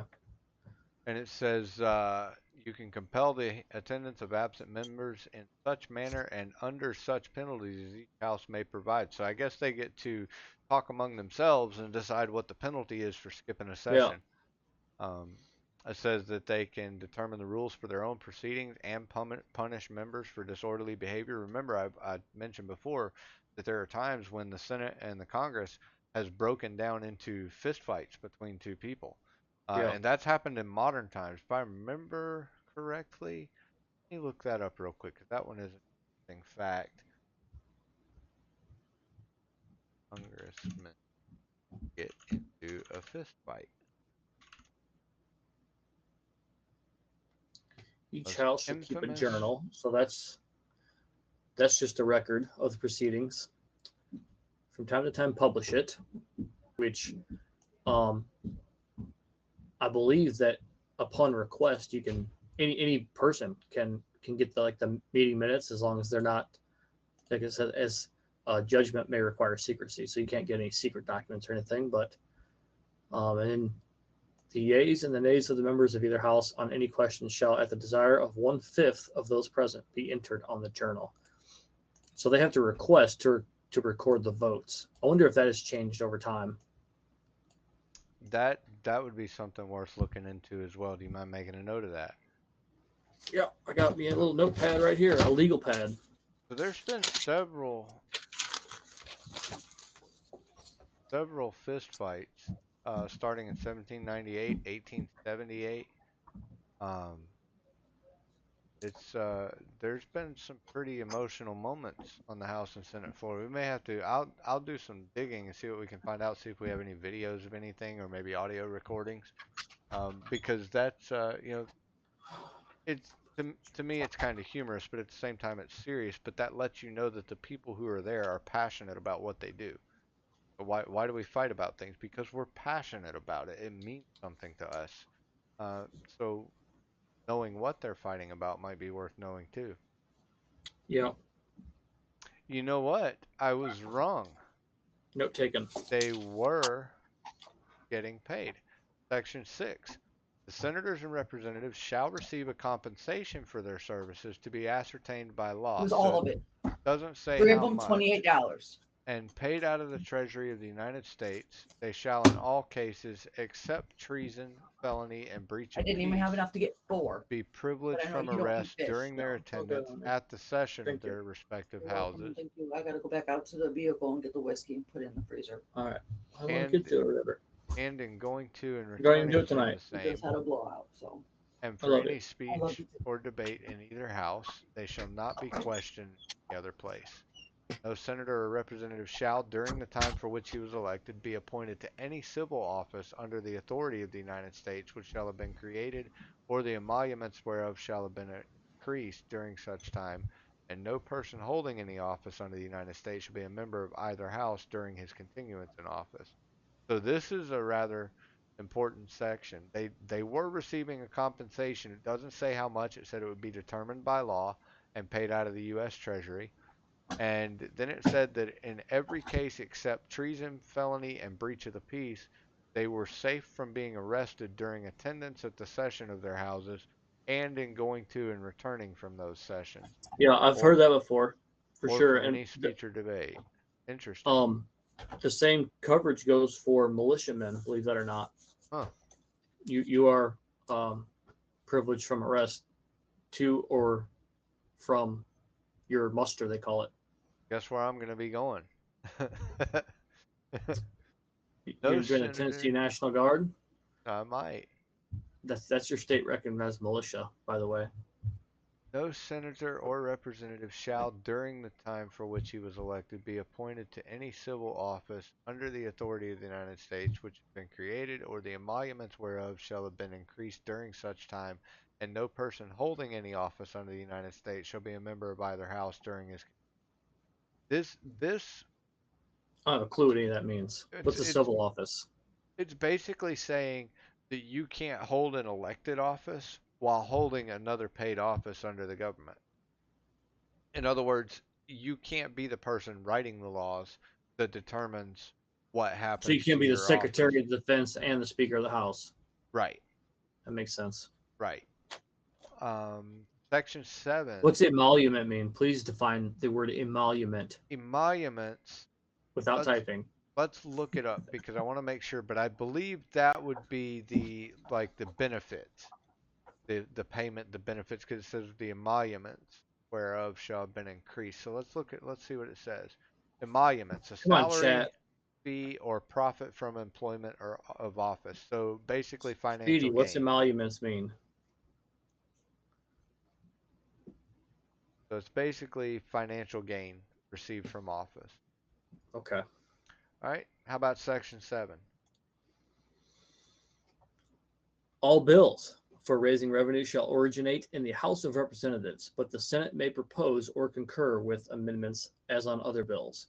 Every bill which shall have passed the House of Representatives and the Senate shall, before it become law, be presented to the President of the United States. If he approve, he shall sign it, but if not, he shall return it with his objections to that House in which it shall have originated, who shall enter the objections at large on their journal and proceed to reconsider it. If after such reconsideration 2/3 of the House shall agree to pass the bill, it shall be sent together with the objections to the other House, by which it shall likewise be reconsidered, and if approved by 2/3 of that House, it shall become law. But in all such cases, the votes of both houses shall be determined by yeas and nays, and the names of the persons voting for and against the bill shall be entered in the journal of each house respectively. If any bill shall not be returned by the president within 10 days, Sundays excepted, after it shall have been presented to him, the same shall be law. In like manner, if he has signed it, unless the Congress by their adjournment prevent it return, in which case it shall not be law. Every order, resolution, or vote to which the concurrence of the Senate and House of Representatives may be necessary, except in a question of adjournment, shall be presented to the President of the United States, and before the same shall take effect, shall be approved by him, or being disapproved by him, shall be repassed by 2/3 of the Senate and the House of Representatives, according to the rules and limitations prescribed in the case of a bill. That's pretty self-explanatory. I know it's very wordy, but that's something we're all familiar with, right? It's basically So, describing veto, isn't it? yeah. The House presents a bill. Senate agrees with it. They put it on the president's desk. He either agrees with it or disagrees with it. He can veto it and say, no, this isn't going to happen. It goes back. The Senate and the House has to revote on it. If they get 2/3 approval, it goes into law anyways. And that goes back to paragraph 1, checks and balances, right? Yep. So just because the president thinks it's a bad idea, 66% of our representatives thinks it's a good idea, it's going. Right, exactly. And here's the thing, guys. Check your state also has a similar clause in its state constitution. The governor holds the right to veto. I would encourage you to look at your local state governor's veto record during their time in office. If they've never vetoed a bill, do not give them your vote, because there is no way that every single bill that comes across the governor's or the president's desk is perfect when it gets there. There should be something, and not every bill should be vetoed, not even the majority of them, but there should be a veto record. If someone has served, especially if they've served at least 4 It years, has to be. It says right there here, should be. if it gets sent back to either house, it shall be No, logged in the I journal. mean he should have a record of vetoing something. There is no way that somebody sits in an office of governor or president for 4 years and every single bill that comes across their desk drafted by both parties comes across in perfect form to where he doesn't see anything wrong with it. If he doesn't, if he's never vetoed a bill in 4 years, he's not doing his job. His job is to look out for the American people. Doesn't mean that the bill can't be fixed and passed, and it doesn't mean that it won't still be passed when it's voted on again. But he should be voicing his objections as a leader. That's why he was elected to that position, was to have that power of veto so that he could say, well, I don't know for sure that this law is actually ready to be a law. So check your governor's records. Find out what they have and haven't vetoed. You might be surprised at what you find. You may find that you have a governor who's very active and encourages the state representatives to more carefully go over their laws and make sure that they're proper. Um, so I definitely suggest that you look that up for your local state. My current state's governor is I won't say he's a puppet. It's not like somebody's got their hand up his butt making him do what they want him to do, but he's never vetoed a law in over 4 years. Why is that? I don't know, but I can tell you straight up that every single bill that's been handed to him for the last over 4 years now has been rubber stamped into law, and that should never be that way. We should have governors who are actively perusing and reading through and finding any kind of errors or things that they feel are unconstitutional, and that would prevent many of these bills from just being rubber stamped into law without being properly screened. I agree and disagree at the same time. I agree that everybody in elected office has a due diligence, right? Like you have to pay attention to what's coming across your desk, no matter whether you're a county road coordinator or a school board member, right? Like, Right. especially the veteran or the I'm sitting here. I just read our title, uh, especially our governors and presidents. But on the contrary, like if I put myself in their shoes, if I'm the president and this guy says, "Hey, we need to pass this law because this," and it's on a topic I don't know about, you know, well, both houses already passed it. Chances are they know what they're talking about more than I do. A group of 252 men probably know what they're talking about more than I do. Yeah, we'll stamp it, you know. So I kind of see both ways on that one, but I don't know how much stuff gets vetoed. I don't know how many times your governor or my governor or the president says no, this ain't gonna work. I don't know how much typically would get vetoed, but I know that last year we passed 918 new laws in Tennessee that were rubber stamped. That's a bit Yeah, much it's because, crazy. You must be living in a wild west down there. You got to pass 900 laws in the same well, damn that's year. that's what I'm saying. Now, when we say laws, we're not necessarily just talking about like, thou shalt not steal kind of laws. Rules and They're regulations, not rules just and that. regulations, Right. and they're bills that affect everything from how our schools operate to road repair. But every single one of them that comes across his desk involves some kind of taxpayer spending. Yeah. Somebody has to, quote, foot the bill. I would have And to sit there with a group of people. Like I would have to have a group of constituents in there with me. Like I need a lawyer friend. I need a that's what his cabinet is construction for. friend. You know what I mean? That's why the Yeah. And I would be like, presidential all right, guys, government I don't know cabinet. what this word means. Explain that to me, Mr. Lawyer. I don't know what that word means. Explain that to me, engineer. Right. Section number 8.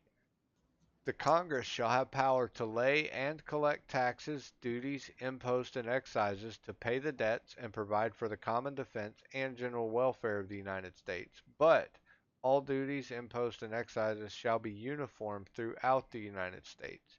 To borrow money on the credit of the United States, to regulate commerce with foreign nations and among the several states and with Indian tribes, to establish a uniform rule of naturalization and uniform laws on the subject of bankruptcies throughout the United States, coin money, regulate the value thereof and of foreign coin, and fix the standard of weights and measures, to provide for the punishment of counterfeiting the securities and current coin of the United States, to establish post offices and post roads, to promote the progress of science and useful arts by securing for limited times to authors and inventors the exclusive rights their respective writings and discoveries, to constitute tribunals inferior to the Supreme Court, to define and punish piracies and felonies committed on the high seas and offenses against the Ooh. law of nations, to declare war, grant letters of marque and reprisal, and make rules concerning captures on land and water, to raise and support armies, but no appropriation of money to that use shall be for a longer term than 2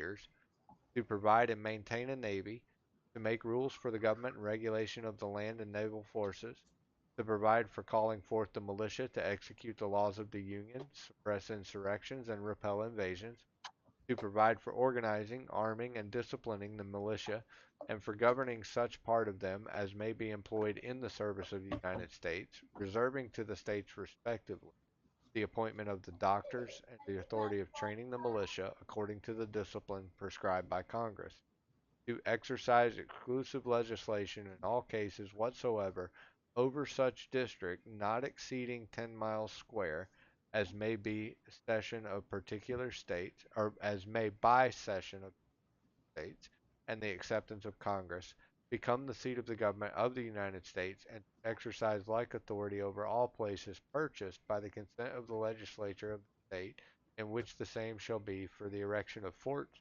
magazines, arsenals, dockyards, and other needful buildings, and to make all laws which shall be necessary and proper for carrying into execution the foregoing powers, and all other powers vested by this Constitution government of the United States or any department or officer thereof. What a mouthful. Yeah, that was a big one. So they started out talking about taxes, duties, imposts, and excises. These are fees paid to the government. And it said that they're able to collect them in order to pay for the debts and to provide for the common defense and general welfare of the United States. But all duties, imposts, and excises shall be uniform throughout the United States. To me, obviously it's stating that Congress has the power to set up what taxes are going to be collected, but it Yep. also states that certain types of fees should be similar throughout the entire country. That's pretty Yeah, I imagine simple. those are like uh, your Social Security that comes out of your paycheck, your federal tax, stuff like that is, I'm guessing, the same for everybody. Right. Then it says they have the power to borrow money against the credit of the United States. We talked on that before. Yep, they've sure been doing some of that. Our debt is at an all-time high. Every single president we have, they say, I'm going to lower debt. And they never do. Any of them. Right. To regulate commerce with foreign nation among the several states and with Indian tribes. So Congress is actually charged with determining how we do business with other nations. That's right. And within our own states, right? Right. So I And imagine, I reservations. guess that's where things like international trade laws would come from. Yeah, well, I can tell you personally about this with my United States Department of Transportation number. You're required to, if you plan on traveling, doing any sort of commerce outside of your state for profit, you have to have a commercial driver's license, Yep. and that's then you have to have a DOT, which is Department of Transportation number, assigned to you by the United States Department of Transportation, not your states. Okay. So that's part of their regulation to interstate commerce. And the same goes. Canada's a pretty easy one to get. There's a lot of truck drivers that go from Canada to the United States and back. Right. I don't know. All right, so next it says to establish an uniform rule of naturalization and uniform laws on the subject of bankruptcies throughout the United States. Pretty understandable. I need Naturalization being the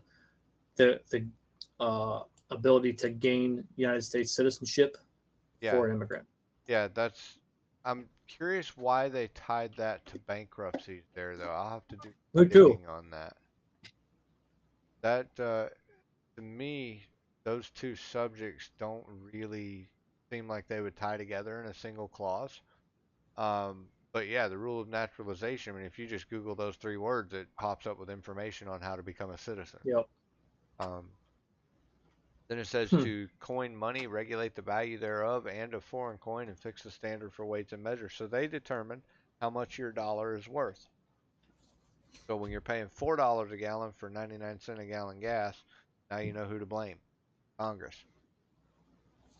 So contrary, Bastards. this tells you that contrary to what somebody may say on TV, the president does not control the value of money. Congress controls the value of money. You know, we can swap the president out back and forth all day long, and it's not going to really change the direction the country's going. You start swapping congressmen out and senators in and out, and you start voting, for people that believe the things you believe in those offices, then you start to see real change. But Or forcing what they said whenever they ran for office, right? Like we talk about calling your congressman. Like, don't sit here and bitch on Facebook that this guy sucks and ain't doing what you want. He's got a phone number that you're allowed to call. Yes, you have the right. He's got an email that you're allowed to email that. You have the right to stand before your congressman and present that grievance. And we're going to get into that later on in this series. We're going to get really deep into that particular subject of being able to speak to your congressmen and your governors and things like that to actually affect change where you live. Heck yeah. Then it's still continuing with weights and measures and coins. It says they're also able to provide for punishment of counterfeiting the securities and coins in the United States. So Congress sets the rules on what happens to you if you get caught counterfeiting. And then post offices, to post establish roads. post office and post roads. So the next time grandma's birthday card don't get there on time, call your congressman. He is the one in charge of the post office. You can gripe to the post office all you want. We do it all the time, and it took a little while. It took about 3 months of us having packages literally thrown in the snow and in the mud of computer parts. And it took me about 6 phone calls, but we have a new postman now. And then I found out that I should have just called my congressman, because one call to his office with a complaint like that is enough to get something done immediately. I was happy with my delivery the other day. When my motherboard came in, it was rainy and crappy weather out, and they actually opened my porch door and set it inside the door, like I've been asking them to do for ever since I moved here. That's good service. Yeah, that was the first one that ever happened, and I'm just like, thank God. We have very specific instructions for them to leave them on the porch. where they're undercover, but they literally throw them out. My driveway is about 40 yards long, and they literally throw them out at the end of the driveway in the grass. If it won't fit in the mailbox, it just goes in the grass. Doesn't matter what the weather is. Well, So that's no good. that's who you call Congress. Congress takes care of that. Um, then it says to promote the progress of science and useful arts by securing for limited times to authors and inventors the exclusive right to their own respective writings and discoveries. That's an interesting clause because, Copyrights and trademarks, right? well, copyrights and trademarks, but even more so than that, suppose somebody comes up with an invention that is truly life changing. It gives that person the ability to profit from that invention for a certain amount of time before other people are allowed to make copies of it, which should be. When somebody comes up with an original idea, they should have a little while to enjoy the proceeds of that idea before somebody else makes a knockoff, Sure. you know? So that's a good clause there. That helps protect the average Joe who finally figures out what a wheel is, you know? To Um, constitute tribunals inferior to the Supreme Court. so I'm gonna guess that that goes in with not local courts, but like special investigations, Senate committees. You know, we've seen committees where people like Mark Zuckerberg have been brought in for investigations and stuff. I would assume that that's what that's referring to. Yeah, Let's maybe. see. Well, I know there's several different levels of court, right? Like Right. there's appeals courts. All right, help me out. I don't know, but you know what I'm You talking about. you There's got yeah, you got your city court, your county court, you know, and multiple levels within those, and then you've got your state court, and then you got your state Supreme Court, and then you got your federal Supreme Court, you know, so yeah. But the Supreme Court, the U.S. Supreme Court, holds the final say on court cases. I am curious why they use the word tribunals instead of I don't, court. that I think that has to be like calling special, Special assemblies. yeah, special assemblies. There you go. That's the word, right? So like if say if the president got impeached and the United States Attorney's Office would like to press charges, they would probably have to call for a special assembly, right? Because that wouldn't be Okay, this a says normal type of court case. Congress.gov defines this section. It says to constitute tribunals inferior to the Supreme Court, Congress's ninth enumerated power is to constitute these tribunals to establish lower federal courts subordinate to the Supreme Court of the United Okay, States. So they you just didn't can, know what they were calling them then. yeah, yeah. It's Okay, just that so it makes is. sense. It is a lower form of federal court.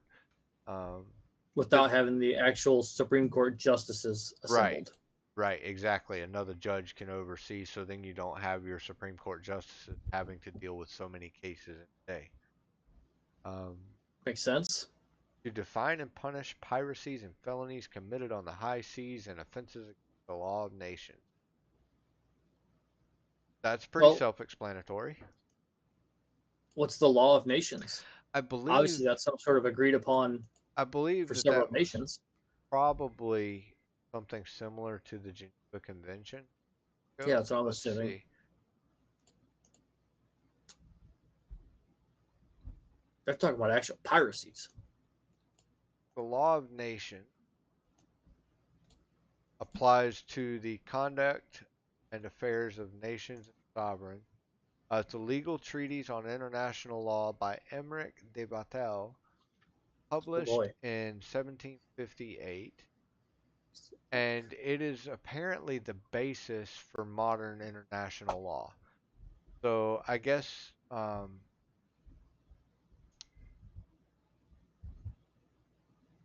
yeah, it looks like this guy wrote a book and it became the basis for how nations would treat each other as far as their dealing with each other in business and war.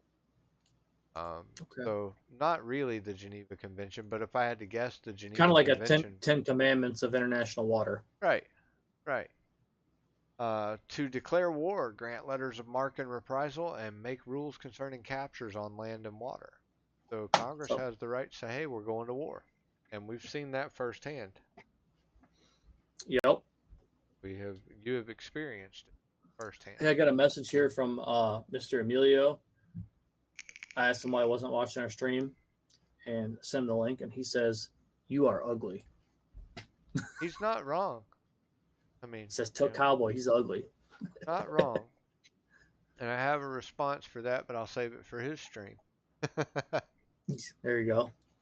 um, To raise and support armies, but no appropriation of money to that use shall be for longer than 2 years. But so I did not know that. So they Um, can't budget X number of $1 million to go to war, or they can, but it can only be budgeted for 2 years. After 2 years, well, that it makes has to sense, be right? revisited. If you declare war on somebody, you're going to have some more money, Yep. which we'll talk about that later. Some other time I'll put that in my notes about the cost of war and etc. Yep. But yeah, so it makes sense that if you go to a war, I mean, most wars I would say last longer than 2 years. So then, while you're in balls deep in war, for lack of a better term, you can rediscuss how much more money you're going to need, and then when the war's over, you have to wait 2 years or less to say, okay, we don't need all this money anymore. Right. To provide and maintain a navy, that one's pretty self-explanatory. I would say we've done well in that department. I think so.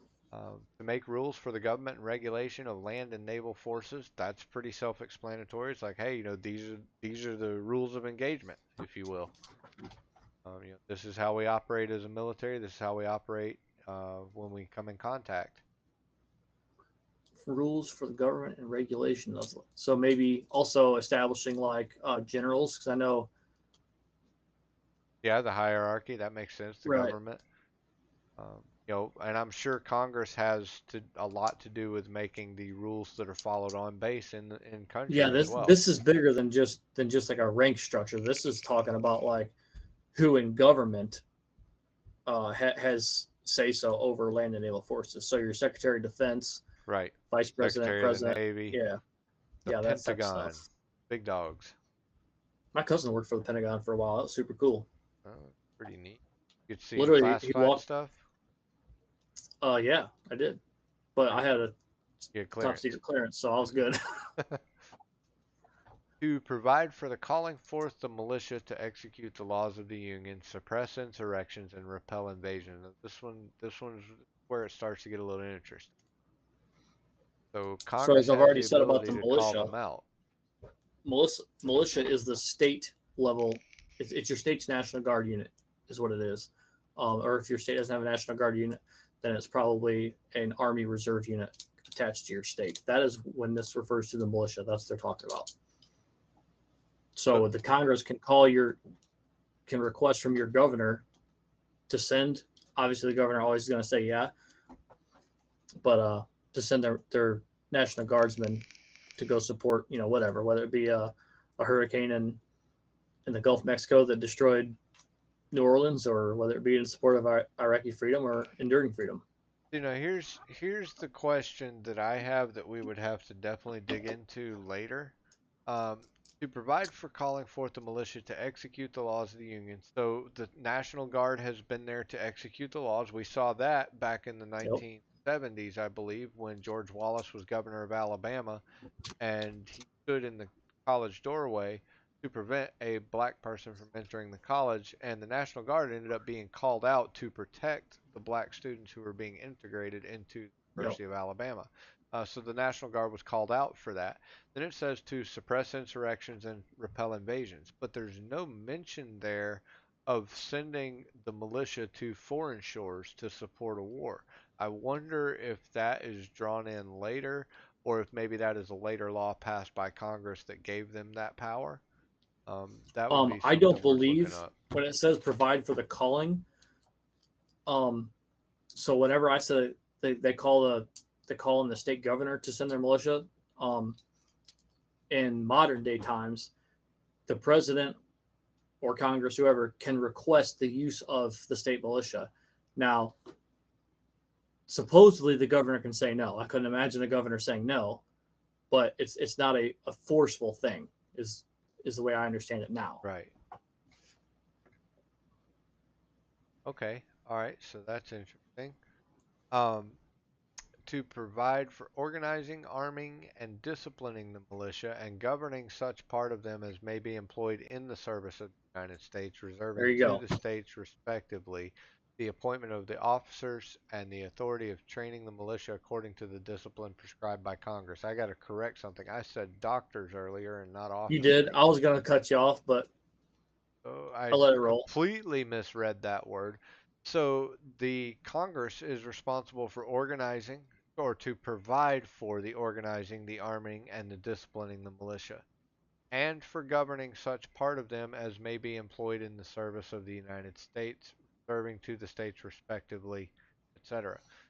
So So, that's exactly what I just said. yep, National Guard. Yep. They can call them up. It says as part of them may be employed in the service of the United States. That doesn't say just here. That could mean overseas very clearly. Right. All right, this next clause is important. This is very important even to modern times. To exercise exclusive legislation in all cases whatsoever over such district not exceeding 10 miles square as may by cession of particular states and the acceptance of Congress become the seat of the government of the United States, and to exercise like authority over all places purchased by the consent of the legislature of the state in which the same shall be, for the erection of forts, magazines, arsenals, dockyards, and other needful buildings. So this is describing military installation, I believe, as well as Washington, D.C. It says over such district not exceeding 10 miles square as made by To exercise session. exclusive legislation. So I think what they're talking about is martial law, right? To some extent, we need to dig into this one as well. I'll make sure we come back to this section and look at this next week. Um, but it Yeah, looks like it definitely highlight that one. says over such district not exceeding 10 miles square as may be by cession or choice of particular states and the acceptance of Congress become the seat of the government. So at this point, Washington, Oh, D.C. had not been set up as the yep, capital. Philadelphia was still the capital, and they had not decided where to put the capital at. Um, so this was written pre-White House, you know, pre-Capitol yep, building. yep. That's talking about. So they're talking about Washington, D.C., and then it says, and to exercise like authority or have that same ability over all places purchased by the consent of the legislature of the state in which the same or the capital shall be, for the erections of forts, magazines, arsenals, dockyards, and other needful buildings. So it's talking about Okay. the capital and any type of military property that is Yep. attached Not to that martial to law. protect it. I'm So glad we not figured that martial out. law. Yep. Yeah, I don't want to make that mistake. No. Um, to make all laws which shall be necessary and proper for carrying into execution the foregoing powers, or everything mentioned above, and all other powers vested by this Constitution in the government of the United States or in any department or officer thereof. So Congress has the ability to make the laws governing not only the rest of the country but also themselves. Yeah. Now, this is this is a positive thing in that they have the ability to govern themselves. It can be a negative thing in that during times of financial hardship for the United States people, Congress can also vote to give themselves a pay raise. So they can carry themselves through inflation by increasing how many dollars they take in. So Right. there's a pro and a con to that for sure. Now, if they give themselves a pay, which first of all, I actually just read this the other day. They have declined to take a pay raise, and I believe it's been like 9 years or something, Right. or maybe even longer than that. I forget. Somebody looked that up, but I was reading that the other day is where they declined the option to give themselves a pay raise, and it's been happening for a long time. Last get a pay raise. Yeah, check that out. They voted in 2021 and 2022 no pay raise. Yeah, see how far back that goes. It's been a while. Democrats just proposed a legislative bill in January to increase by 8.7%.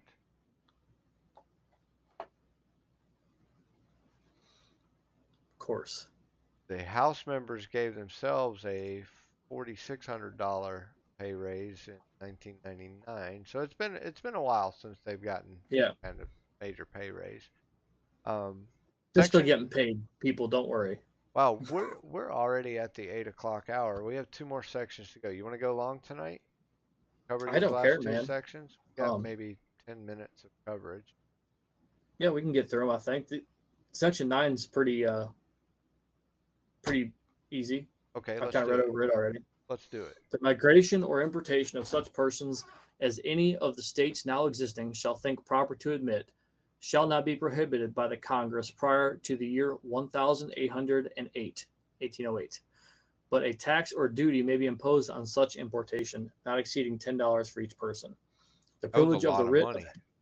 yeah, the privilege of the writ of habeas corpus shall not be suspended unless when in cases of rebellion or invasion, public safety may require it. No bill of attainder or ex post facto law shall be passed. No capitation or other district tax shall be laid unless in proportion to the census or enumeration herein before directed to be taken. No tax or duty shall be laid on the articles as exported from any state. No preference shall be given by any regulation of commerce or revenue to the ports of one state over those of another, nor shall vessels bound to or from one state be obliged to enter, clear, or pay duties in another. No money shall be drawn from the treasury but in the consequence of appropriations made by law, and a regular statement and account of the receipts and expenditures of all public money shall be published from time to time. No title of nobility shall be granted by the United States, and no person holding any office of profit or trust under them shall, without the consent of the Congress, except of any present emolument, office, or title of any kind whatsoever from any king, prince, or foreign state. So it's pretty easy. Ooh, that What? that kind of applies to modern times, does it Yeah, not? it does for I sure. mean, Yeah. did we not? I mean, correct me if I'm wrong, but haven't we recently just seen that we have high-ranking officials in U.S. government receiving payment from foreign powers? Well, Uh, not supposed to happen. no, it is not. So yeah, the first paragraph of that's pretty simple. Just tells them that they can't prohibit any immigration until 1808, but that Yeah. they can charge a tax. Like I said, $10 was a lot of money back then. You're talking about a time when $10 would probably buy a house, I quite think so. literally. Um, Well, it's probably $10 worth of gold back then, right? yeah, and gold, Weights and standards. yeah, and gold didn't cost very much per ounce back then. Um, people, the inflation is outrageous. Um, the privilege of the writ of habeas corpus shall not be suspended unless in cases of rebellion or invasion of the public safety may require it. In other words, you have rights, and those rights won't be suspended unless there is, an uprising or an invasion, in which case The writ public of safety habeas would corpus require it. is the right to stand at your own trial, right? Right, right. Okay. No bill of attainder or ex post facto law shall be passed. I have no idea what that means. I looked it Zero. up. Thank This you. is what Constitution and fine law says. Bills of attainder are such special acts of legislature as inflict capital punishment upon persons supposed to be guilty of high offenses such as treason and felony, without any conviction in the ordinary course of judicial proceedings. So there,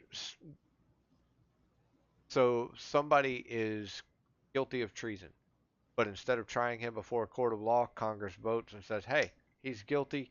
We're going to kill him." That's a bill of attainder. Um, Okay. and in such cases, the legislature assumes judicial magistracy, pronouncing upon the guilt of the party without any of the common forms and guards of a trial, such as trial by jury. In other words, Okay. the government gets to determine They just if you're can't, guilty. as a mob, vote this guy guilty. Right, That's what that means. Ex post facto law.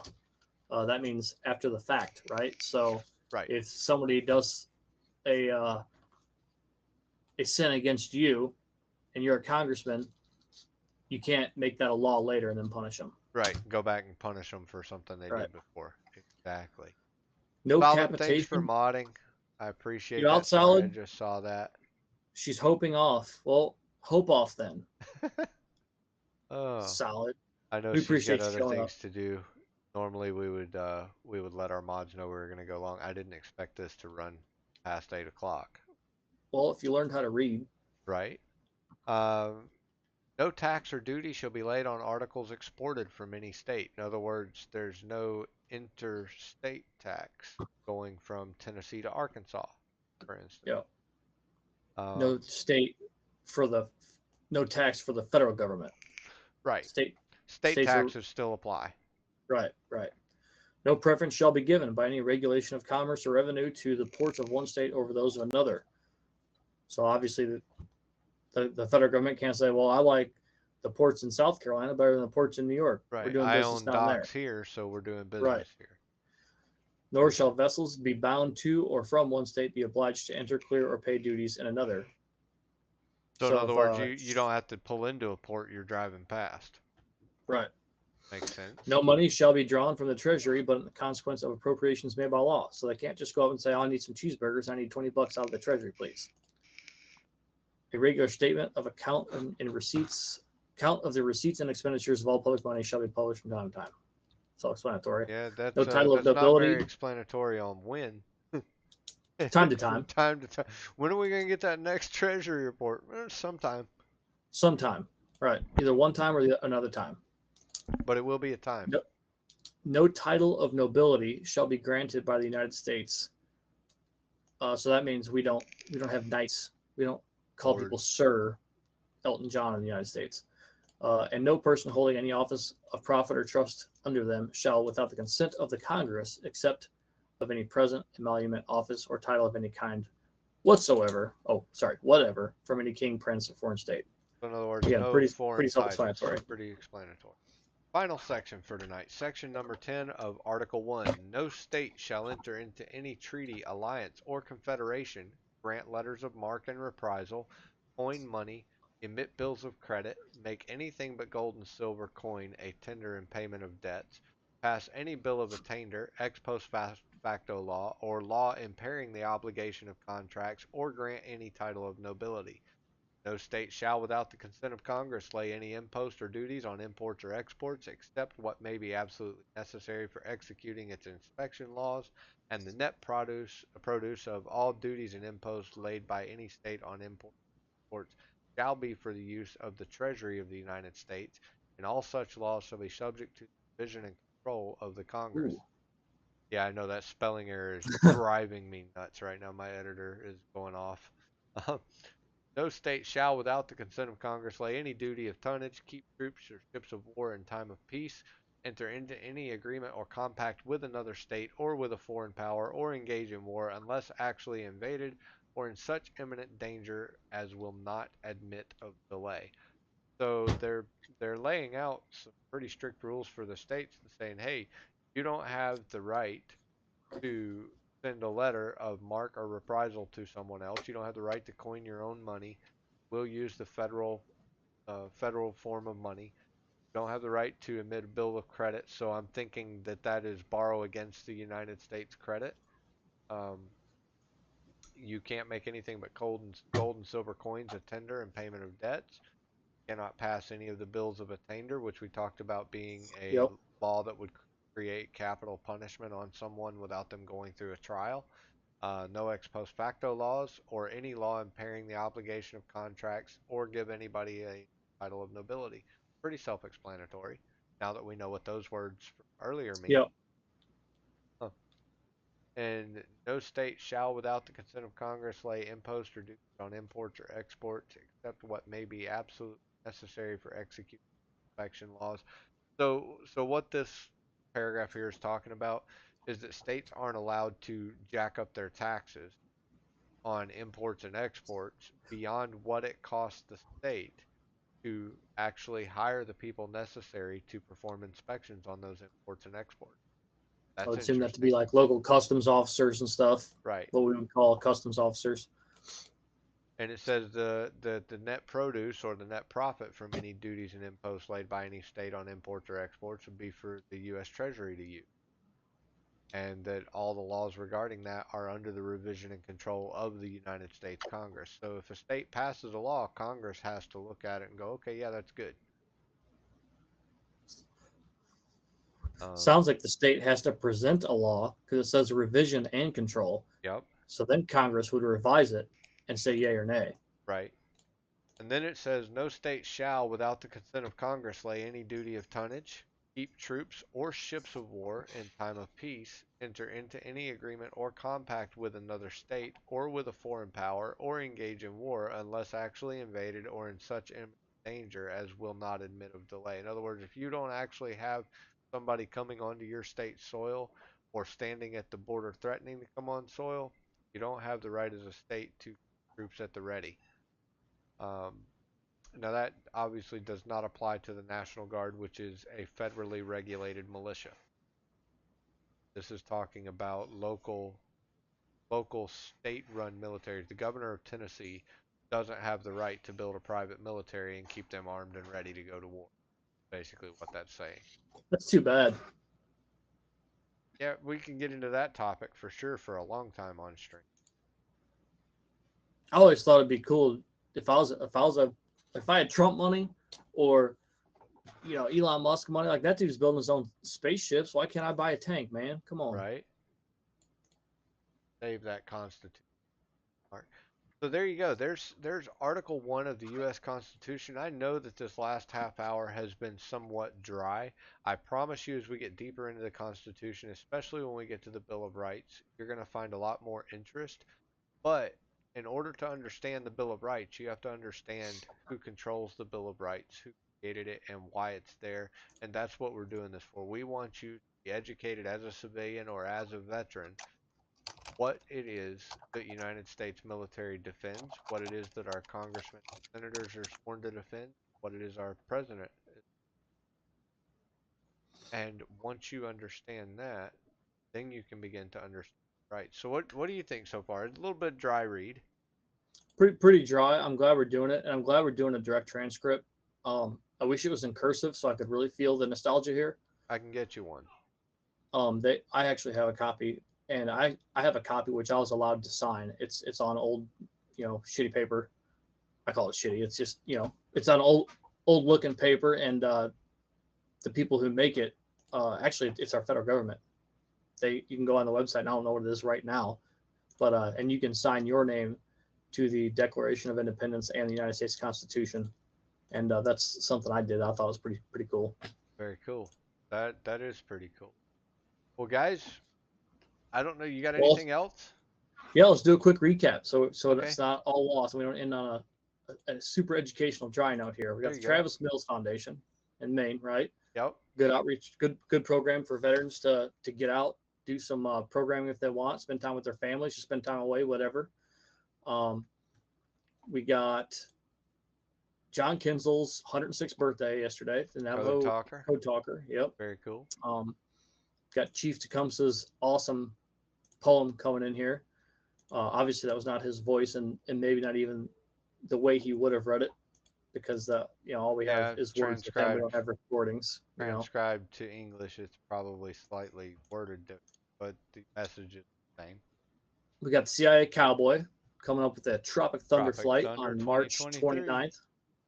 March 29th, right? 5 o'clock Central? 5 o'clock Central Time, March 29th, Tropic Thunder 2023. Very awesome event. A lot of fun in flight sim. A lot of great people show up for that. Looking forward to it. What else?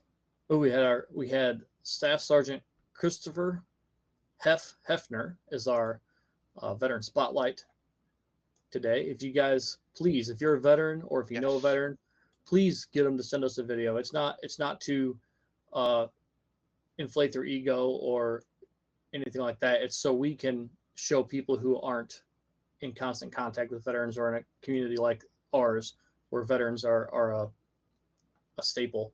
Show them the real faces of people. And so Chris Hefner was a guy I served in Iraq and Afghanistan with. Actually, we signed up at the same time. We went through all of our pre-mobilization stuff at the same time. We knew each other since we were 18 years old. He's married to my cousin now. We're brothers for life. We developed that tight of a bond. And so I asked him to do our first video because I think it's important to show, we always talk about the struggles that veterans have and and ways you can help and ways they can this and that. And I wanted to show a success story basically. So this is a young man who served 8 years and got out and made a business, made his own business, made a way Successful for business. himself. Yeah, and as you can see from the video, he's a happy, good-looking young man. Living life and loving it. And so not all veterans, and I think I know that's for what a he fact, said, wasn't it? you know, Just loving yeah, life. yep. And we always had a saying. We took it from Matthew McConaughey, I believe. It's that LIVIN. That's what we always. What's up, man? What you doing? Living. And that was. But anyways, yeah. So that was our positive message. And I would love if you guys have friends or family or anybody who would be willing to do that for us, to please reach out to them and see if you Yes. can just get us a short video, something like that. What branch they served in, when they served, where they served, and What they're doing importantly, now. what they're doing now. What has their life turned into? Is it a success story? Is it not a success story? Do they need help? Do they want to, whatever? But I appreciate Hef for sending me that video and being the first star. I've got several since then, from guys that I served with and guys I didn't too. So we will be having at least one of those every week. If we ever get to the point where we're getting 20 and 30 submissions a week, man, we're going to have a 15-minute break there to go pee and watch our veteran spotlight. But that's definitely going to be a weekly staple in our show. Yep. We may have to go to a daily show at that point. I'm cool with it, man. I don't care. We can go stream for 30 minutes and just show the faces of real veterans, or real people who America doesn't get to see every day. We had that, and then right after that, we got into the Constitution, looking at Article 1 of the Constitution and checking that out, learning a little bit about where our rights come from and who set our rights up and what they do for us. And I know that this first part of it has definitely been dry, but it's informative and it's good for us to learn why things are the way they are, because you cannot change something you do not understand. And want to affect change, then you've got to understand what it is you're trying to change. So what are we doing after this? We're going to go do some flying. I think I've got a IL-2 Sturmovik up. If you guys want to join us for a flight. Gonna boot up some IL-2. Sounds good. Are you streaming tonight? I think I should. I haven't streamed since last Friday, I think. So Right. Maybe it's Sunday. Well, do we want to raid? I'm gonna fire up a stream. Do we want to raid directly to your stream, or do we want to raid another veteran? Well, who else do you see? Got anybody else on here? Well, we got our buddy who's been sitting here watching the whole time. He's been streaming for 7.5 hours in iRacing, American Pride Gaming. Very cool dude. Is he still in here? He's around. I don't know if he's able to type because he's got us up. He's got 2 monitors. He's got us up on his top monitor listening to us, and then he's got his iRacing on the bottom monitor streaming his stuff to his stream. See if we can get a shout out from him here. Mr. American Pride Gaming. He might have his volume turned off. I doubt he has his volume turned off, but he probably can't type at the moment. We'll check into his stream and see if make sure he's not saying, "Hey guys, have a good night. I'm ending my stream." 0 laps down. You know? He is watching a replay. Okay. What is up with these fucking idiots who don't know how to not go on the Vet. apron to try to cut Oh, Jeff just got blasted. Unbroken Vet is streaming. He's been up for 2 hours. He's still racing. If you've got your stream ready to boot, though, we'll just raid out to you. All right, that'll work. I will fire up my stream then. All right. Let's see here. Yeah, everybody over there, because we know everybody here likes watching you, because I like watching. You don't like watching me.